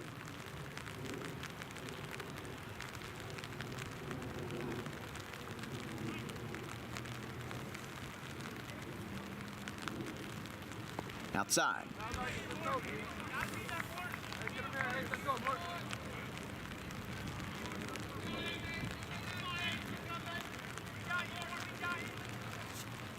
Full count, 3 balls, 2 strikes, 2 outs, and nobody on base. For the Dukes, ground ball out to short. Napoli has it. Throw to first is a little low, but he got him. Side retired, and the inning is over. We go to the bottom of the 6th. Could be the last hitting frame for Camden County if they can hang on to this lead. It's 6-5.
Bottom of the 6th inning, Gavin Callahan kicking us off here with a sidearm delivery from Perez that misses.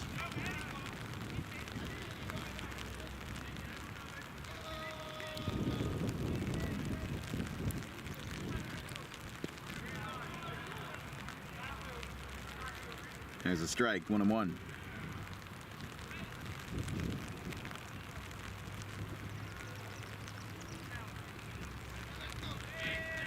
Four, 5, and 6 for the Cougars. Callahan, Gavura, and Ify. As that one misses, 2-1.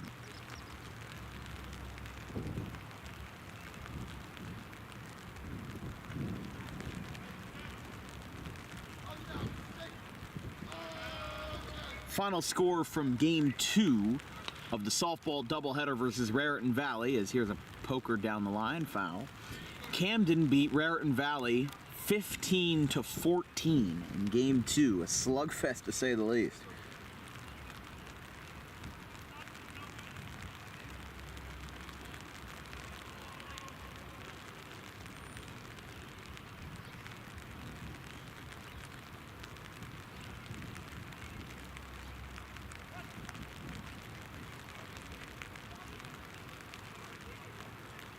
Two. Outside, 3-2.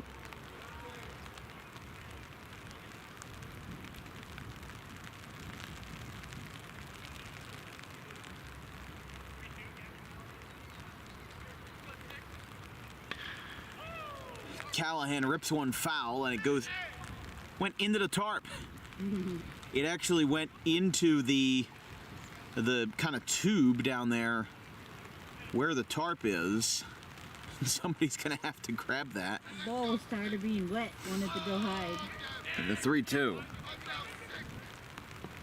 Swing and a miss. Callahan down on strikes, his second of the night. He is 1 for 3. And there's one away.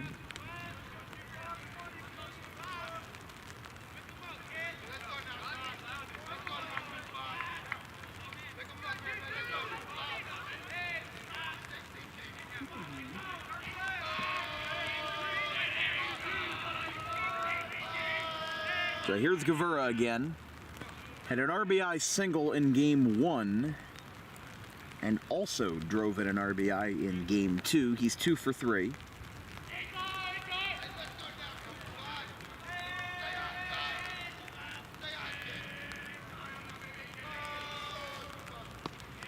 Strike called.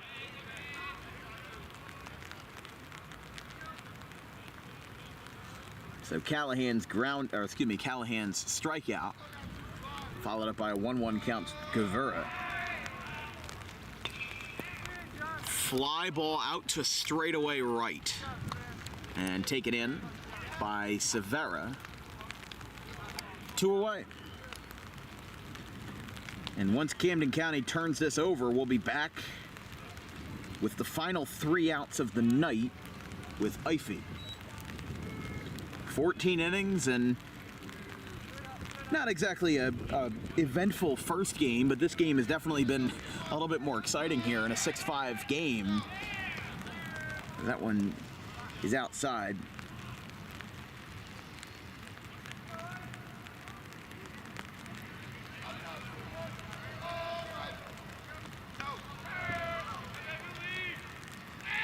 Two-0.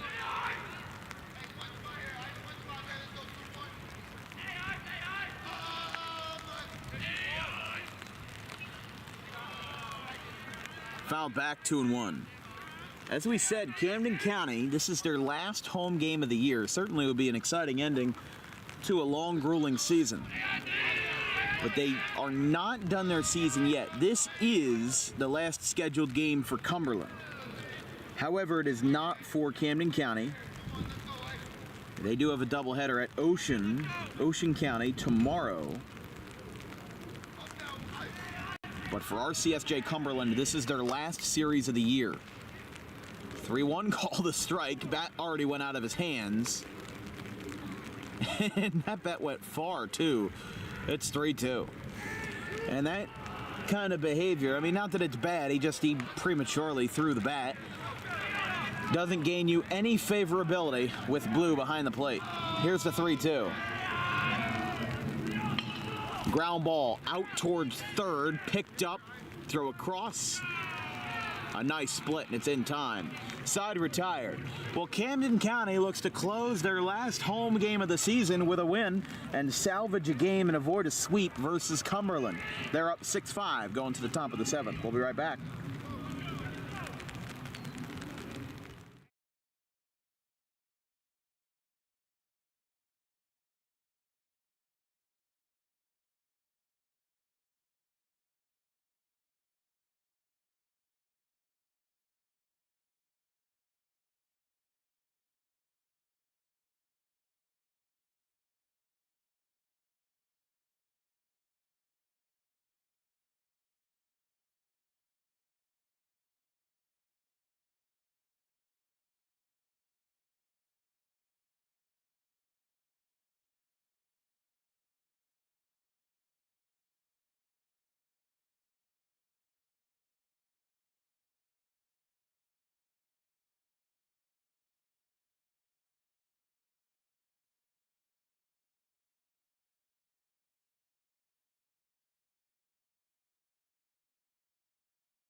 Top of the 7th. We're back at the top of the order.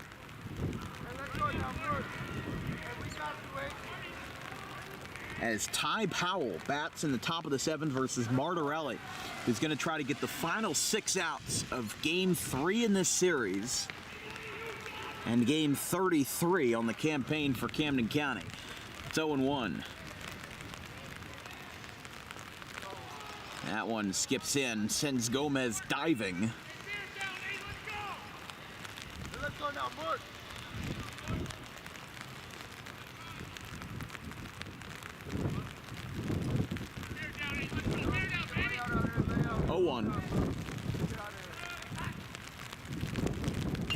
Ground ball in between third and short. That's going to skip through for a base hit for Powell. So he keeps the dream alive at the top of the order for Cumberland.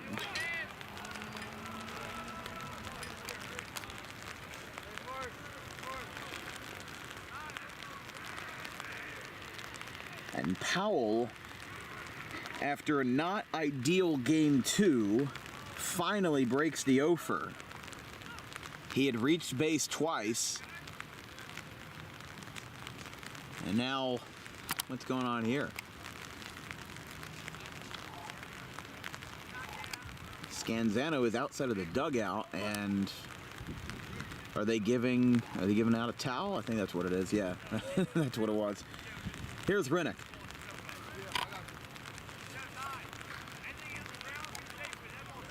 After the leadoff base hit by Powell, who's got 5 hits in this doubleheader, 4 in Game 1, 1 in Game 2, he's been impressive tonight. Down 1-0. Again, our next broadcast will be Gloucester versus Audubon. A Colonial Conference clash on Monday at 3:45 in Audubon.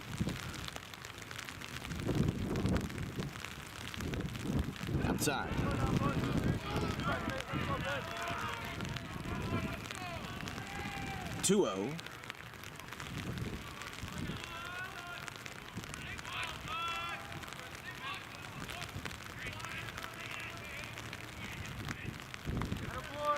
2-1. Thought that one missed, considering what we've seen earlier tonight. Didn't think that got in there, but it did. 2 balls, 1 strike. Throw back to first, not in time.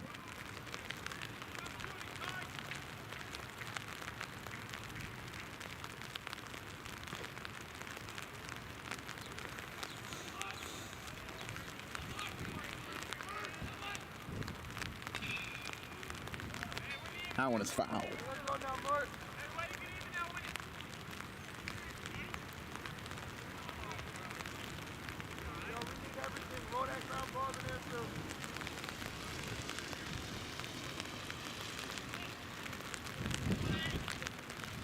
Two from Martorelli. Outside, count is full. So here we go again. I mean, you know, tying runs on first. Cumberland is making sure that even if they don't win in game 3, they get their money's worth, I'll tell you that. Foul off to the right side. That actually stayed in the ballpark. I thought it was going to go into the woods, but it stayed in. Still 3-2.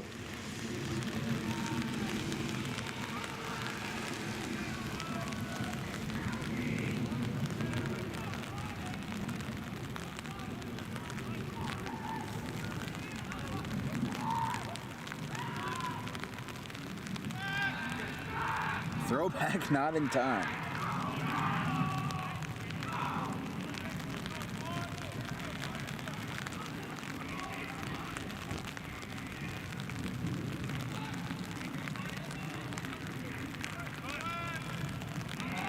That is ball 4. Runner gets down to second, and a base hit and a walk put Cumberland in business here. Rennick, in his last plate appearance, walked in a run, so it's only appropriate he does it again. Now for DiCarlo. And DiCarlo is probably your biggest threat that we've seen in this doubleheader. Now, Camden County does have a pitcher warming up in the pen, and that is Zachary Holland. But this guy's driven in 4 RBIs across the 2 games, including 2 tonight. Popped up behind the plate and out of play. 0-1.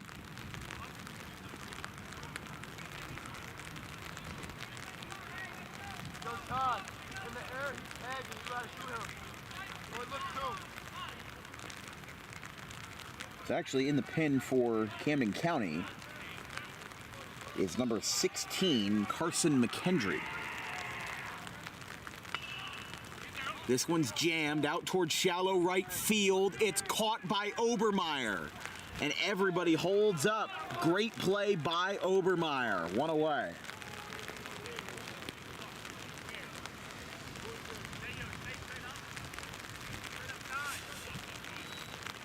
So still runners on first and second, as here is Buna's Jimmy Kurtz.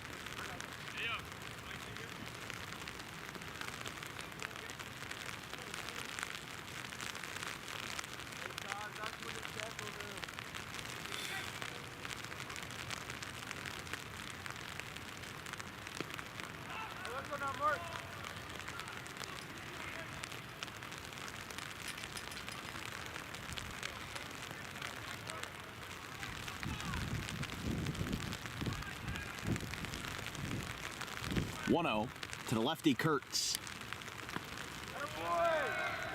Gets in there. But that was the biggest out that they needed, being DiCarlo. I mean, yes, Kurtz has had his damage tonight, but he's 0 for 3. He's had a sac fly, and he's hit the ball into the outfield all 3 at-bats. But otherwise, you know, an out is still an out. Here's a ground ball back up the middle. That goes to short. He's going to tag the bag. He got him there. Throw to first, not in time. So they will say he did get the runner by a step at second, and that's 2 down. But now runners are on the corners, including Powell, the tying run. Man, this is tough. Because the rain is still coming down. It's not getting any warmer. And this game has already been going on for 2 hours and 40 minutes. And it's been raining for the entirety of those 2 hours and 40 minutes. For Baldino, 3 for 3. And I know I said DiCarlo was the toughest out. I'm sorry. Baldino is the toughest out and the biggest out that you need. You've got the tying run on third for a guy who's 3 for 3 with 4 hits in this doubleheader. No, 2-0.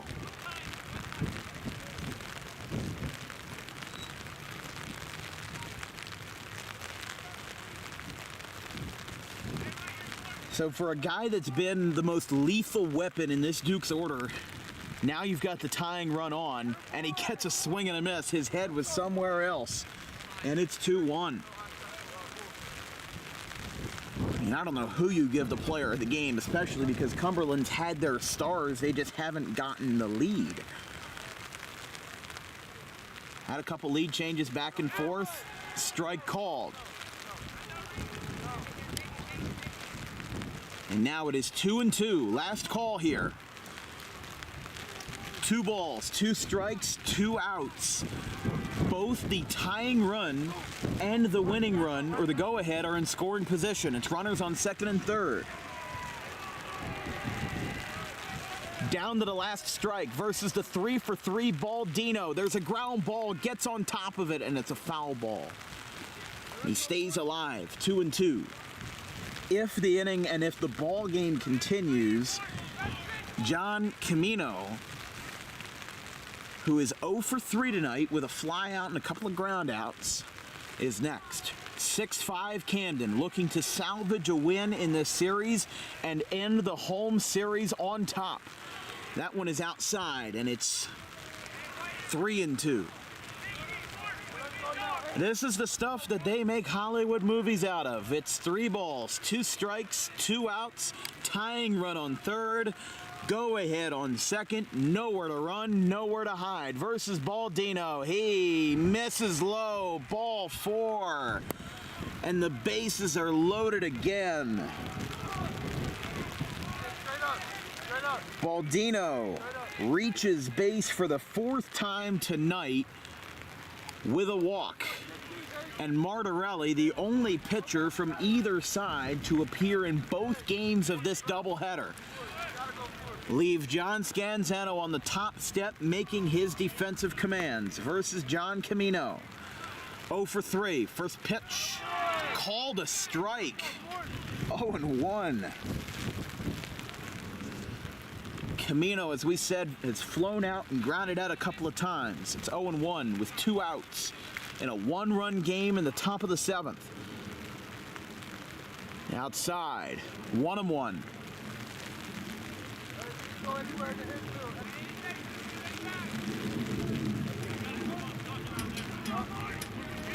Whole bunch of dirty players out there. They have slid in the mud all night.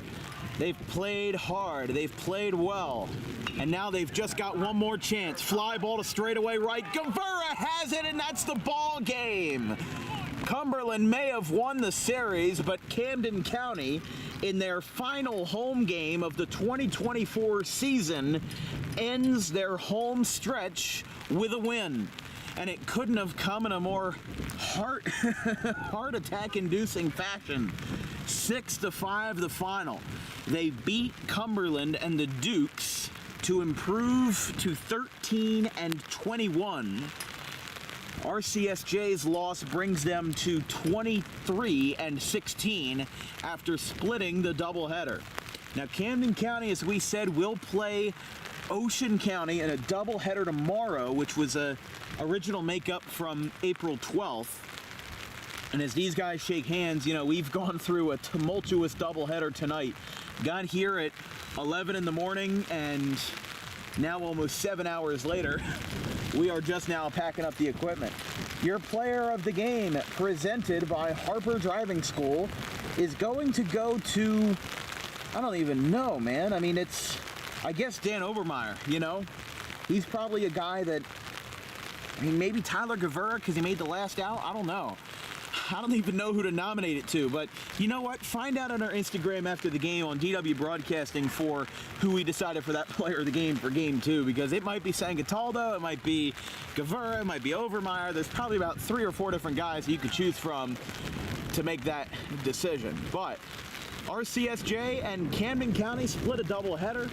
7-2 in game 1, 6-5 in game 2. Rain's picking up here, so I'll keep it short. From everybody here at Dan Wilkins Broadcasting, our social media coordinators, Brandon the Kegerland and Keely Coran, our graphics crew, Gavin Van Rel, Caleb Lane, and Liam Nolan.